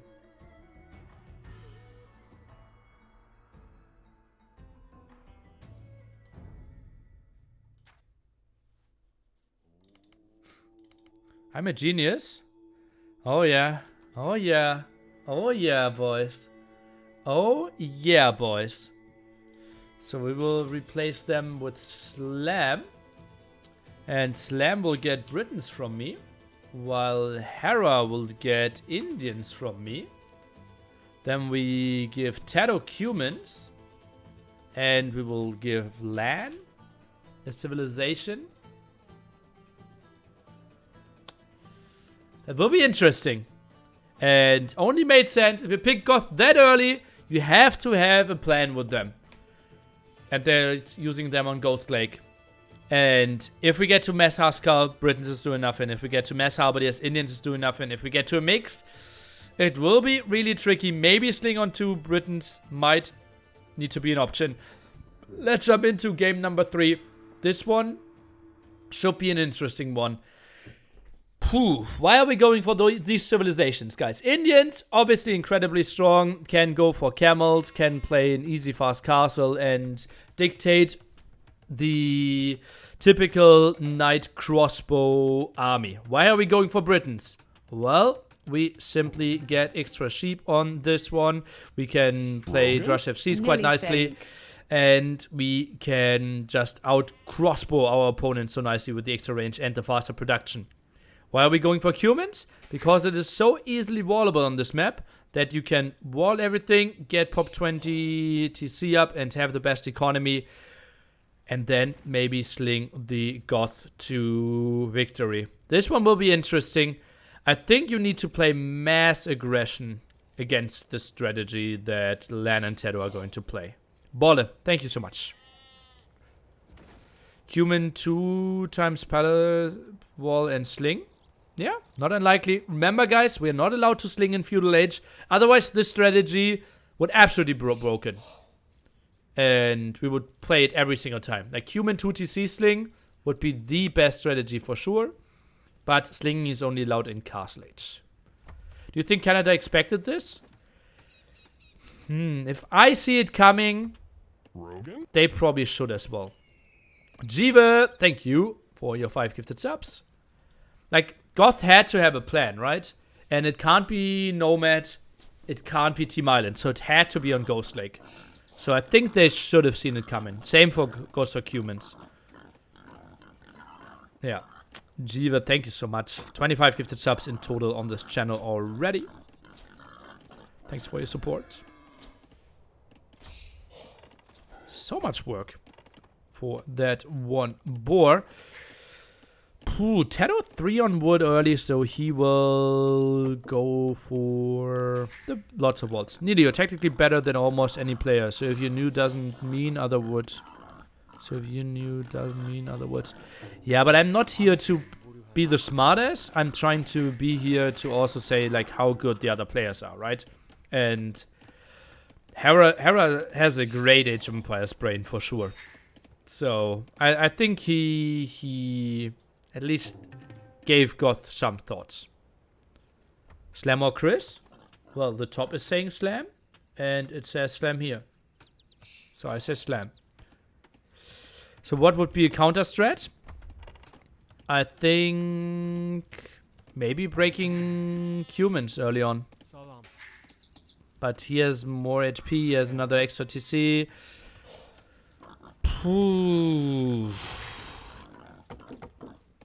Maybe just full boom. Sling onto champions. Did we not have any better champions? Oh god, strategy would have been Byzantines. The strategy would have been Indians plus Byzantines, sling onto cataphracts. That would have been the strategy. Then again, Kipchaks dominate. If TaToH wants to go for them. That gets tricky. Oh, the mind games. TaToH wants to wall this one. Probably decided, okay, we'll build a house. Okay, weird ones. Huh. Sling on cataphracts. Or do we have Celts? Maybe sling onto Vote Raiders is good as well. No, we didn't. No. So maybe, honestly, if you see Goth and Humans that early, just pick Celts and play onto Vote Raider sling. Wouldn't sling on Catas take forever? Yeah, it would. Jaguars? Well, Jaguars are a bit too slow, I believe.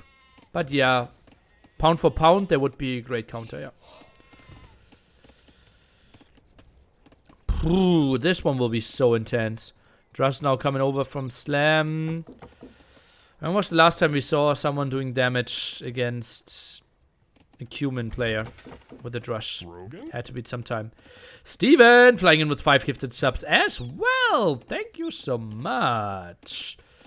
Samurai. Oh yeah, I don't mind Samurai either. Maybe Samurai could have been an option. You also can go into Arbalest then. What? If they switch away from the strategy. Yeah. Okay, TaToH needs to wall the back there, but he will. What if you fast cast a siege push on humans? Yeah, it's an option. That's what I said, right? Lots of early aggression could be something. Just like, who is doing it? Is it the Indians? Is it the Indian player? Is it the Britain player? Just feels, for both of them, it feels so unnatural to build a forward siege workshop. Britain champions are fine enough versus Goth. Sub. I think you are underestimating the huge mobility advantage Goth will have. They can spam everywhere, and yeah, a one-dimensional fight will be better for Britons with champions. But then again, we might have a champion switch for the Goth player. He doesn't have to be stuck on Harbor the Huskar, right? If he sees, okay, they're slinging the Briton player, you can simply switch away. And then just random barracks everywhere, you can spam. Your units are still significantly cheaper. Yeah, I think it could be better. What would you bet we don't see any hand cannons this game? Any amount you have or you can borrow. Martin. Like even odds? Yeah.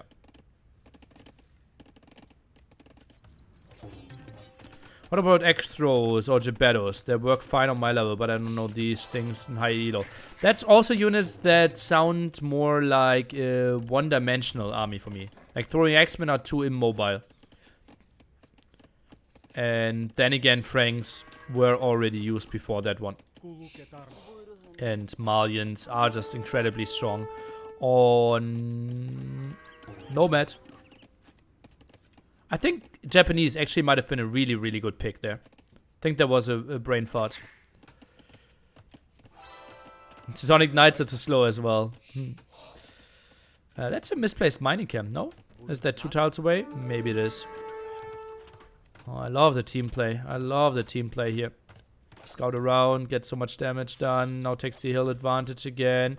Hera has to run house there. Okay, but still can squeeze through. What was he trying to gate? Chill, my man. Uh-oh. Now commits on one villager. Oh, no, won't get the kill. That one is getting blocked as well. 14 HP and will make it not home. And she over here, she's going down. So Hera minus 2 villagers and still 3 militia alive. That was a great engagement by Lan and TaToH. Hallelujah. How did that happen? Only now Slam is coming over with his scout as well. Way too late. Such a good opening. Steven!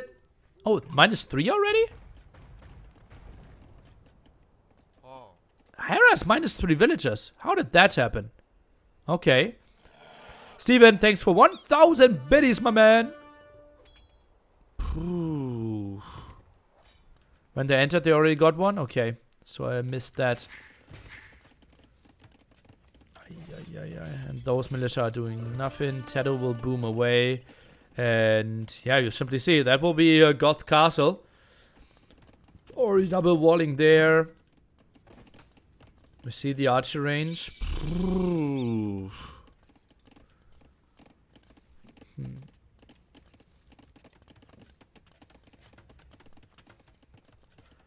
Blacksmith stable, more walls.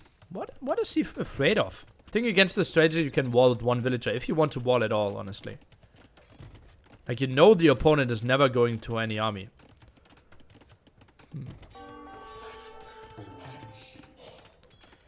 Maybe Hera being Indians can help now? Well, you mean he didn't lose 150 food, but only 130 food? Stinging on the cataphracts would have been nice to see. Yeah, boy, would have loved to see that. Niddy, what do you think about my opinion that Hera is overall better than TaToH in 1-1, but because he is rarely playing team games, TaToH is much more valuable in World Cup? Ooh.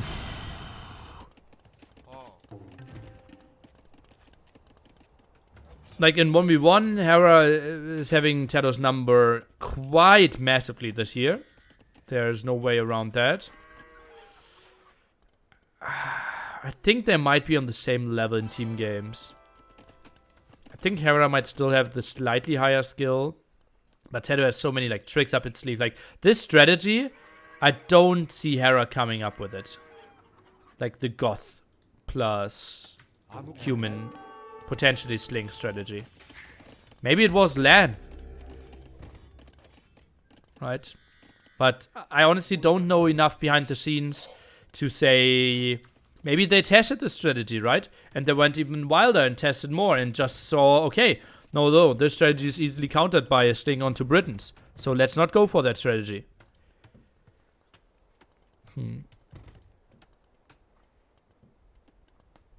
Because Hera doesn't play bad strategies? Is that irony or did you miss the last game?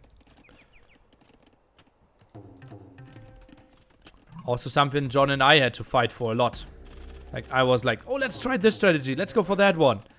And, yeah.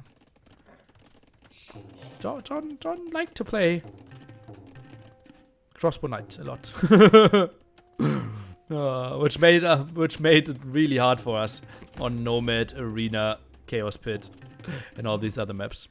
Would there ever be a winner interview? Always love to hear TaToH after a tournament win. He is always so happy that I instantly am happy as well. Oh boy, I like him so much for that. That's actually, you can hear him smile in interviews. You don't even need the webcam for that. That's so lovely. And I don't know about win interviews, no. What do you think Huskard's cost would be if their discount wouldn't apply? 80-40, I believe, right?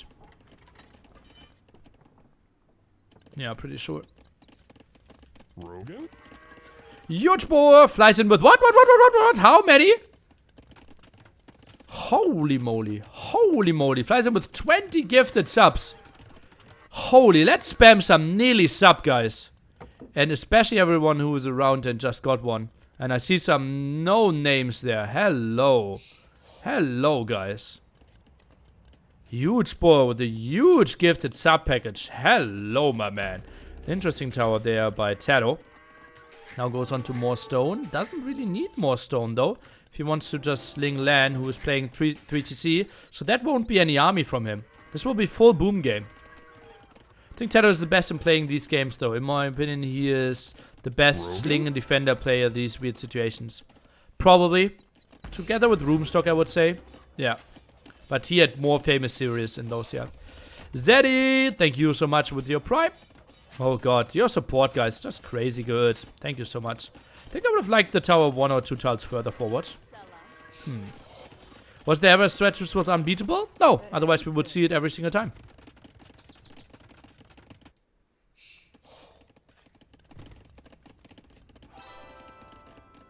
If it was, then... Like, yeah. Or like, yeah, obviously there were probably strategies like Teuton, TC Rush. Yeah, exactly. Was probably unbeatable. But that obviously got changed from the developers then. Maybe Step Lancers first to E-balance. Yeah. You're right. But there was never something... Yeah, it was always changed by the developers then. Oh, huge war. Thanks again for the massive support. Hi, Niddy. I hope you're having a good day. Thanks for the content. Thank you, my man. And crossbows are going back? What is he expecting?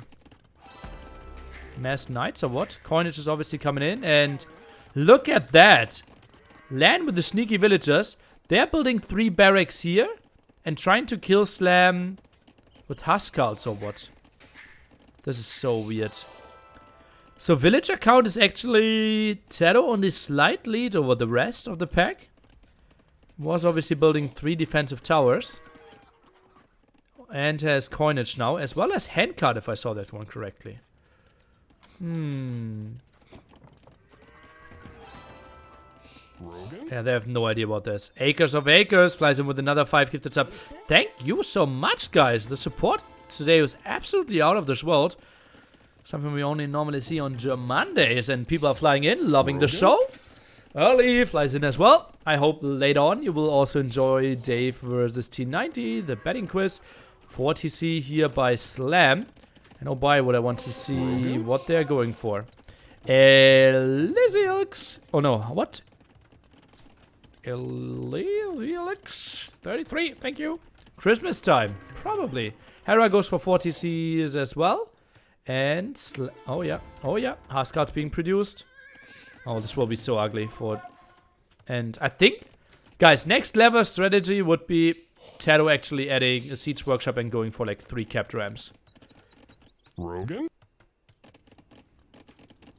Oh man, and Slam, he thought Mass Knights were coming, but he didn't understand the matchup, I believe. Oh, yeah. Slam just needs to surround this so much more. And then once he sees the Huskarls, then move back. Mr. Clunch Muffin, thank you as well. Well, Huskarls in car practically rams themselves. And now the spam is starting. And I don't think Slam can hold this. Do we have Arson? Would love to have this one. Why aren't they pressuring early? Isn't Gotham beatable late game Britons and Indians? Because they don't know how to play against that. I absolutely agree with you. I think the approach of Slam and Terra is a losing strategy.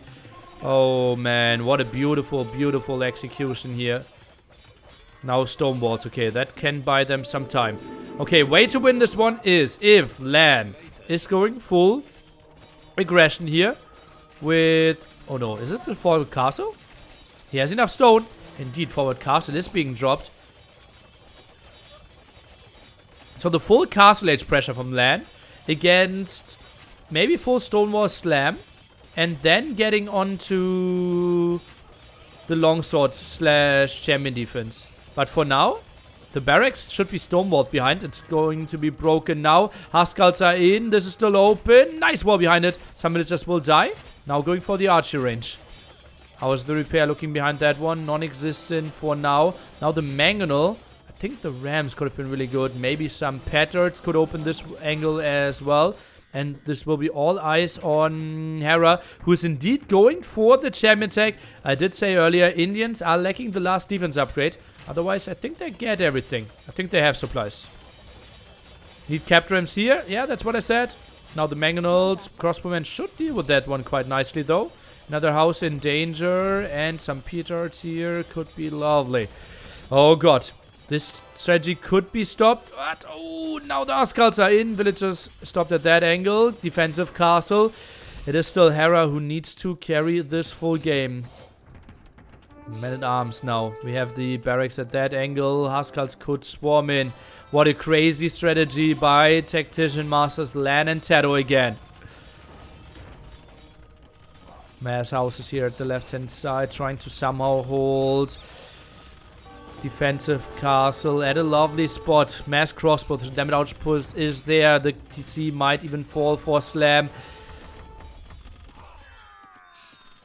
It is all on this player in the green trunks. It is all on Hera, who has to do something with Indians against the Goth player, who will go for the full production. Huskarls now coming over here. At least he gets the gold control quite nicely. Maybe some more raids at the top could be an option. Now it could be really ugly for Hera if he loses control over his farm economy. That would definitely end the game, because that is the most important thing at the moment. Population-wise, elite for Canada. Also remember, slinging kind of increases your points relatively, because you're gaining them, you're getting some points for the sling itself. So, score, I would say more on the even sides. But we see Lan now advancing to Imperial Age himself. Keeps on with the Huskarl production, not switching into champion in the champion line as of yet. TaToH goes for some kip check. And oh yeah, actually some kip check. Just 5 kip checks are helping so much against champions, no? Just being annoying, being around. Capture M's are being added. Huskarl spam continues. How are villager numbers looking? 112 here for TaToH. And that TC might fall. Are we imping here? No, okay. We're just... Oh, but that's a quick TC going down here. Oh boy, oh boy, oh boy, oh boy. And more Huskarls finding more villager kills. Lan only at 80 though. Did he forgot to boom behind this one? He did add 4 TCs. Or, well, he was at 3 TCs very early on. He's now going for the 4th TC. How is rest looking? I think stopping some protection and getting elite Huskarl might be a potential approach. Top scorer as a slinger? What a god. Kipchaks finding a kill against some there. And yeah, now the tech switch. Desperately needed, I believe. But lots of good control. TaToH even imping behind this. Oh boy. Oh boy. So they don't completely force the issue. They don't go for the wild, we have to end this game, we have to break you approach. They go for the, okay, if the opponent is doing the perfect counter, then we do the counter to the counter approach. TaToH, maybe full kip check. And then what is an Indian player doing then? With like 12 barracks? Do you force him to go into Imperial Camels then? I don't think that feels right. Meanwhile, coinage is being researched by Slam, who's also going for forging.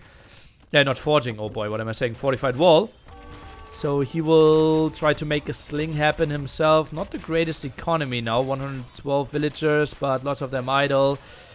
Very clumped up economy, is trying to expand a bit to the left hand side, but doesn't have the greatest idea. And those longbows, not the greatest unit ever to make the defense happen. Kip check for TaToH around, and once he gets Parthian tactics, oh no, actually not that important, but chemistry and elite upgrade, he will just mow through those. No, remember old kip checks as well, so no shot delay on these. And TaToH can just micro them all day long. Now reaches Imp, so a bit of a slip up by him, but won't lose a single one. Oh no, and this is TaToH's stream. And the absolute nightmare of everyone who is TaToH's opponent in this spot. Oh god, I already hate my life for what Hera has to face. And indeed, look at that. Elite kip check is coming in, thumping is coming in. We even get banking for TaToH. So maybe thinks about sending some resources there. C-Tram could also be an option. Would be really tough for Slam to deal with that. TaToH sits at 130 villagers. I think this is a spot where you even go overboom to 150 villagers. Continue with the sling. Get C-Tram, get elite kip check. Make everything happen for yourself. And you see how he's microing. Oh boy. Ooh.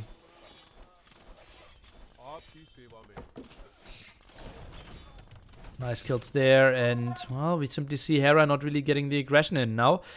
Switching into heavy camels at least. Oh, look at that. Heavy camel, bloodlines, husbandry, and 7 camels behind this. Okay, other 2 stables, not doing anything. Hallelujah. Ay, ay, ay, ay, ay. Uh-oh, poor Slam. And now Ram's knocking at his front door. Where's the siege ram upgrade? Traps are coming in as well. Still lacking some defense upgrades, but for now, he's not really getting attacked, so not the biggest problem. TaToH, did he not see that? Okay, yes, I had no idea about that gold. Champions coming in. Uh-oh. Could that be problematic for LAN? Still goes for mass Huskarls, which is really surprising to me. Okay, he only goes for elite Huskarls at the front there. Probably wants to go for champions at home. Doesn't really have the economy right now.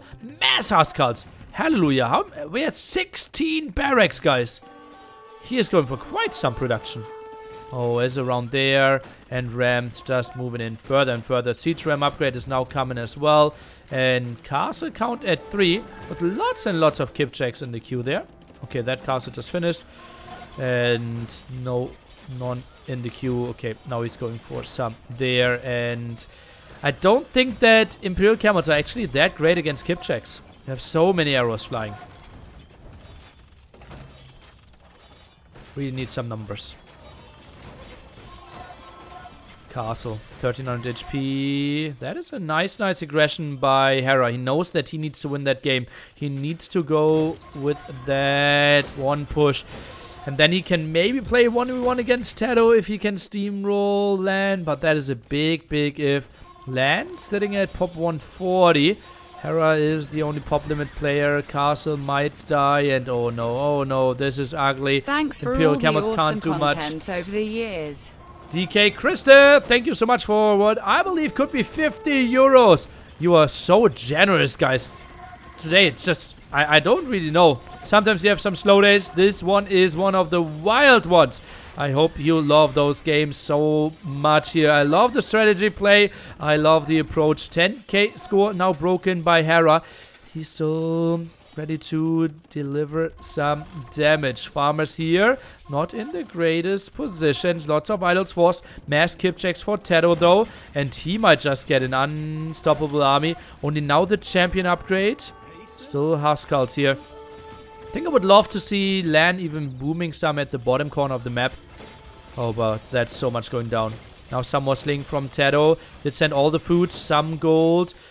And oh no, those champions, attack bonus against buildings. And they are just eating that castle. Didn't really expect that one. TC is trying to help, no repair, 500 HP. Kipchecks are coming over, now the repair. Some villagers around, can he save this one? 120 HP, I think he's even holding this. Enough villagers for the repair. And Hera is losing all champions here for the attack. Oh, I was so sure that one was going down. A clutch hold. Kipchecks coming in, villagers repairing. Oh no, and that is just a moral victory for LAN there as well. More stuff getting down, more getting raided, and Kipchecks continuing. Overall population looks relatively even, honestly. 10 population lead for Spain, but it feels like their position is so much better. Simply because, well, this Hera playing with one army, and that army won't be great against the mix that the opponent can go for. Now finally pikemen mixed in. And the moment we have halberdiers in front of those Kipchecks, Imp Camels aren't doing anything anymore.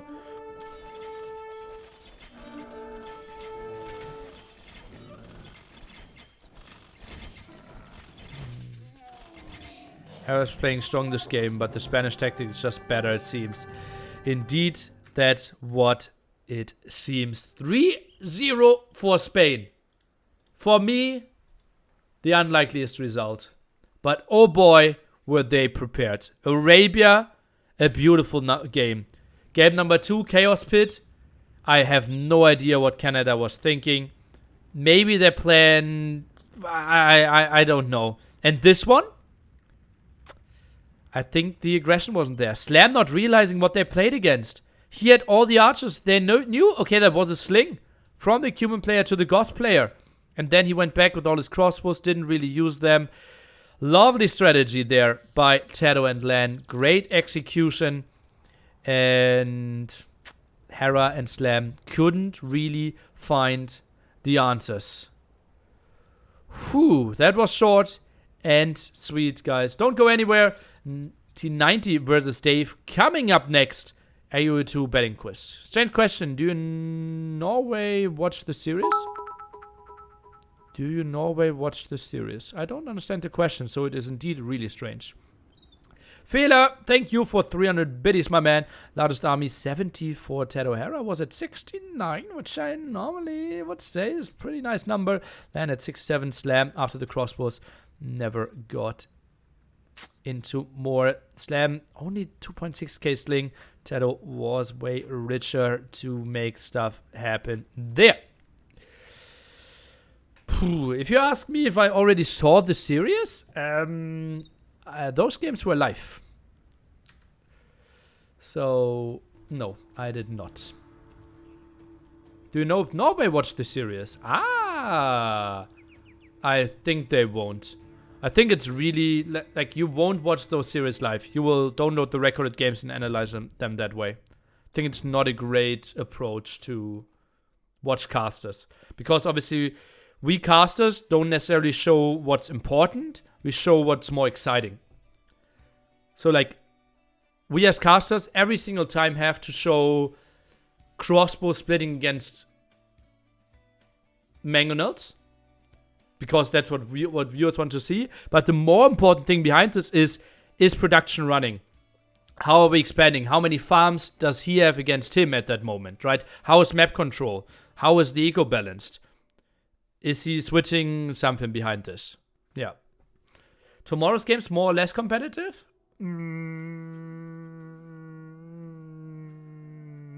Equally, I would say. I think Norway, Russia won't be competitive. And Vietnam, Brazil will be close.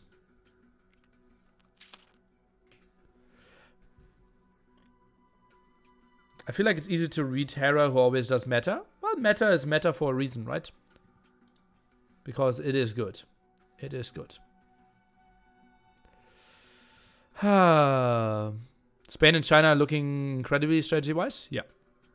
Short off-topic question. Can you recommend a docking station for Razer gaming laptop? Do you use a docking station?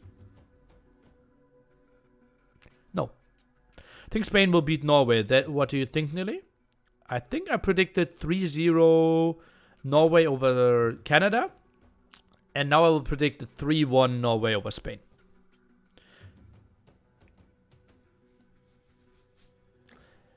Meta is most effective tactic available. Okay.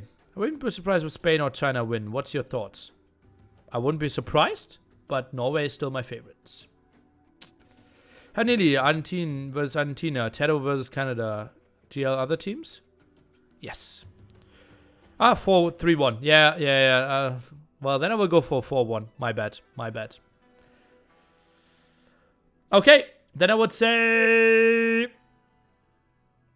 we will always start the T90 versus Dave earlier. And I will give you the hype song. And then we will go into the betting quiz. T90 versus Dave. Get hyped.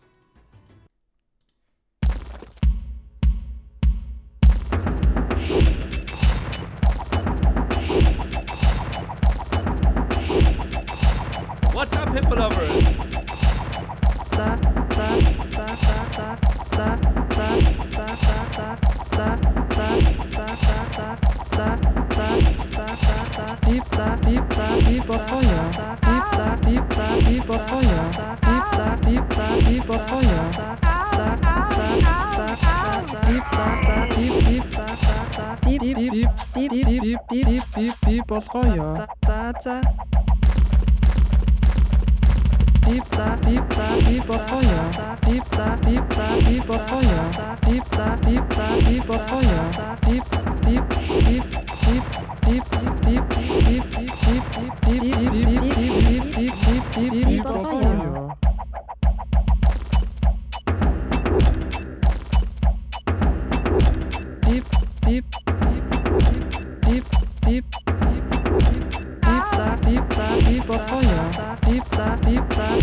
DK Krista, thanks again for the massive 50 euro donation there. Feda with 300 biddies and all the subs earlier, guys. So I will strictly try to get the chat in front here so that you can see everything.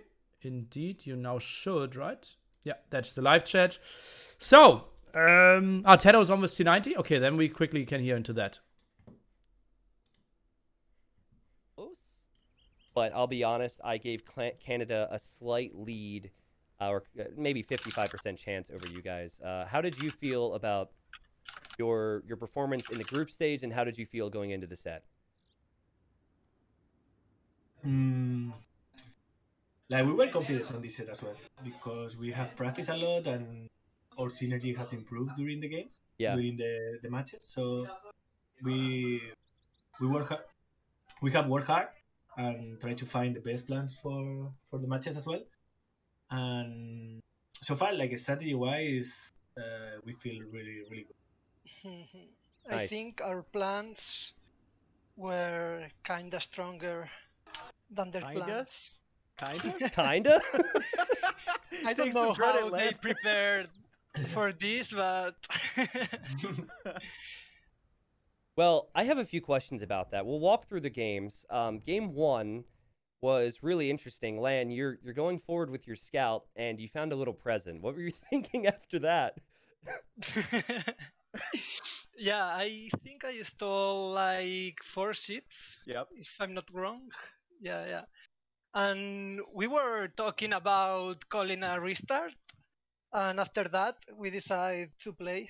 So it was good. It was good. Really good. Nice. Yeah, TaToH, was the reasoning for the restart because of the maps? Yeah, because we both had like large map was wide open and forward goals. Yeah. And on the other maps, I don't think that restart, like Ghost Lake, is really hard to make. It doesn't make too much sense to get restart because you will have always the forward goal. Yeah, the map Chaos is always speed, the same. In Chaos Ghost Lake. speed could be, yeah. But we don't think like we were going to use the restart in any of the other maps. Maybe on Nomad, but Nomad is so random that it's not worthy most of the time. Okay. So yeah, the idea was to call restart, but then Lance said, "Okay, I have stolen like 4 ship." Then we said, "Okay, let's keep playing." Okay. Well, so the game continued, and it was a pretty messy one, Lan. You had castles on the front of your base at one point after pressuring Hera a ton. What was going through your mind there, man? I thought I was going to die because if he goes full halves and traps, I couldn't do anything against that. But he was in Castle Age for some time, so I raided a lot. So we gained some time, and then we knew we had trade, yeah, and they didn't. So we just needed to wait to mass trade and then full palace and kill them.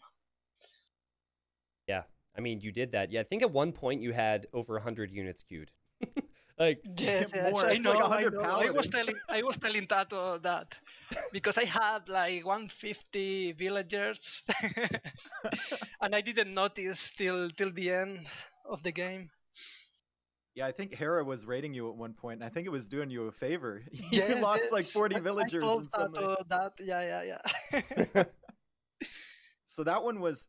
You guys must have been feeling like, how can we kill this team? Because you were sitting on Hera's gold for so long, and sitting in Hera's base, and then suddenly he's back into the game with, mega hussars all over the place. Were you worried at like the middle stages of Imperial Age there? Well, as long as we had trade, I think we were fine. If I'm not sure, but maybe did Hera sling slam? Not really. you No. know? Don't think so. No? No. Hmm. It was Yeah. weird, man. He had like at Yeah, one it was point super he had close. 100 military, and then you killed 60 of his villagers.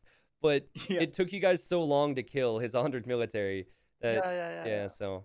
Plus, Yeah, it they was, had Down to really good 38 position. at one point. yeah. They had really good position in there. They did a really good move. I think they were super behind, but then Hera decides to raid. Then, like, we were about to jump into Hera TC, so we could force them to stay there until we reach Imperial because we knew that Hera was behind. Yeah. But then Hera decides to move out because Slam was up. I guess that was the reasoning, and that gave them a lot of time because then Slam took them in front of my base. There was a hill, and he took that one, and that hill was pretty hard to push. Also, there was another stone and gold from me, so I was struggling big time on gold, and that's why we couldn't finish the game earlier. We had to wait until You the actually, trade. I didn't realize we were talking about your gold's TaToH underneath that hill, but I think Lan also had 2 golds underneath that hill. So like, that's probably the reason you were thinking about potentially using your restart there. I guess it worked out. You guys ended up getting the win, but that was super impressive. All right, talk to me about Chaos Pit TaToH and Goths, because in my training games versus various teams, a lot of teams are picking Goths there. When I was watching other teams play the game throughout the tournament, if there's Chaos Pit, they picked Goths. Were you thinking of making Canada think you'd go Goths on Chaos Pit to then use it on Ghost Lake, or am I looking too far into it? Maybe, but the idea is like if we have God, they don't have God, so it's Okay. not that threat anymore. Okay. Well, the first idea was picking gods for that map, but we saw they were going to pick Britons and Indians in Ghost Lake, and we decided to go gods in Ghost Lake. Yeah, But the first idea was playing gods in Chaos Pit I see. So you kind of because adapted they to are really good. Yeah. realize. Yeah.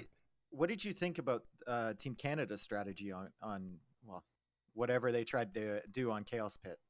I had no idea what was the plan. I guess a scout and I was hoping spear. you would explain to me. Skirms and spears. Yeah. We have no clue still. I feel like, I mean, they have Byzantines in the draft, right? So Chris, in the past, had gone Byzantines in trash, but Japanese trash was very weird.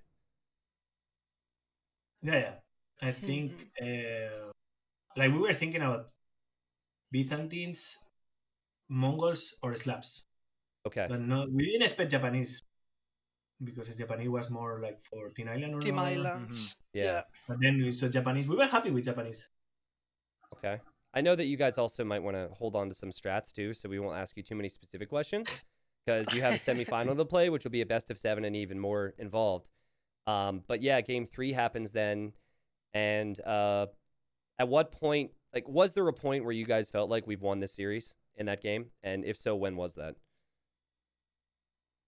Well, Slam was super behind because he was defensive. Yeah.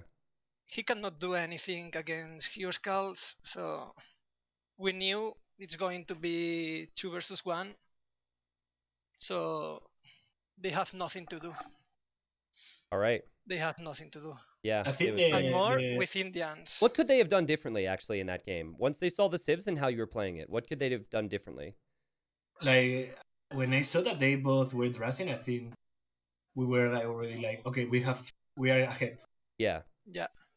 We Because had the a lot of draft time to boom, to prepare. I don't think that the draft accomplished anything, or draft actually did a lot of damage to Hera. Yeah. He lost like 3 villagers, and he He also lost that. Yeah. So I think when we did the damage to Hera, we say, okay, we just need to be calm, and then the game should be ours. Okay. All right. How talkative are you guys when you play? I've never been in comms with you two. Are you guys like talking all the time or just chill? I talk a lot. I can see that. And more if I am sleeping, I'm like, He's controlling everything. I like a mosquito. Now we say that I'm a mosquito. Glenn, do you ever want to tell him to shut up just a little bit if he's talking too much? Well, I take that as a yes. I think in the first game, he said something, but I'm not sure what he said. But I can't do anything else. I was in all the map, raiding, taking care of the light caps, and I couldn't do anything else. You're But like, was fine. that's funny. Yeah. All right. Final question I'll ask you. I'll pull up the brackets on stream while this is happening as well. How do you feel going into the semifinals? You have a week to prepare. And the big difference with the semifinals is it's a best of 7. So as many people feel like you might face against Norway, how does a best of 7 change things? And if Norway gets past Russia, which, may or may not happen tomorrow, how do you feel after some good games? I think we have had really tough opponents, so that Mhm. has been like a really good practice for us as well.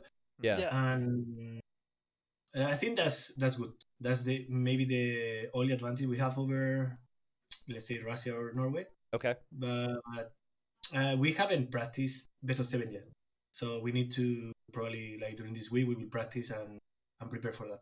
Okay. What's the difference between best of 7 and best of 5 for you? Like what additional things do you need to practice in preparation for that? Probably the draft will be a bit more complex, but let's see. Okay. Because we will have 4 more shifts each, so there will be a lot of shifts that will not be. They have not been played so far in the tournament, and we will have to use them on the semifinals. Yeah, I think that's a good point. Like, you guys have had a lot of tough opponents so far.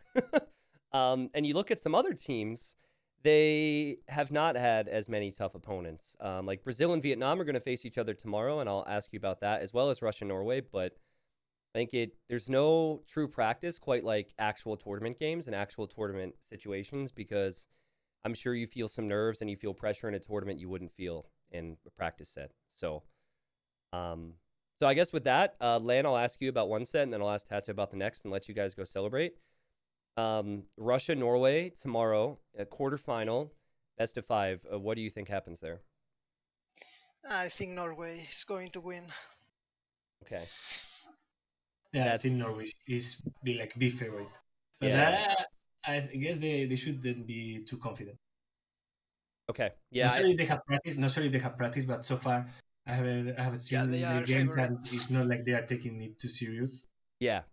For now, but that might change, and tomorrow maybe they destroy. Yeah, I recall a similar thing. So in 2018, obviously it was a different time, but it was pretty chill without a lot of practice for Norway when they were one of the favorites, and then they ended up losing their semifinal to Finland. So it is something that could potentially bite Norway in the butt in the future if they're not training. But I think from what I've heard, they will be doing so leading up towards these sets. Okay, and then TaToH, big one tomorrow, Brazil versus Vietnam. Who do you favor there? I would say Brazil. Yeah? You think they're more prepared? Yeah. Do you think they're overall better players? Or I think overall they are better strategists. And they have better strategies than Vietnam. Yeah. I was surprised by China and Finland. Yeah, seriously. Dude, the Licks Yo combo, I feel like you can never count that team out. They're so strong. Yeah, I think as people have already seen the result, I think it was more so a surprise of how Finland lost. Because normally their strategy is so sound, and China just seemed to have them figured out. So yeah. All right. Well, guys, thank you, Lan. Thank you, TaToH. Congratulations. I mean, a win is one thing, but the 3-0 the way you did is another thing. So I'm really happy for you guys. And whoever you do face in the semis next weekend, I wish you all the best. You have a lot of people on Twitch and YouTube right now rooting for you guys. So best of luck. I guess I have to cheer for you. You my country, right? Is that how it works? Now I'm your biggest fan now, TaToH. Did you see Nacho? Nacho was wearing a Argentina T-shirt, and he said that if Spain wins Argentina in round of 8, I will buy a Spanish T-shirt. Now today from the national team. Yeah, today he was wearing a Spanish T-shirt. So you have to do the same now. When Nacho Yeah, saw yeah, the you need to do brackets, that. when Nacho saw the brackets and saw it was Spain versus Argentina against each other, I believe his exact words were "No." So yeah, he Most had to pick likely. one to cheer for. So Well, you guys look. That was one of the most impressive displays I think I've seen out of the two of you. So that was very good stuff, and congratulations on the win today. Thank you so much, guys. Have All a right. nice Saturday. Yeah, you too, Bye bye. guys. Later. Have a good one. See you guys.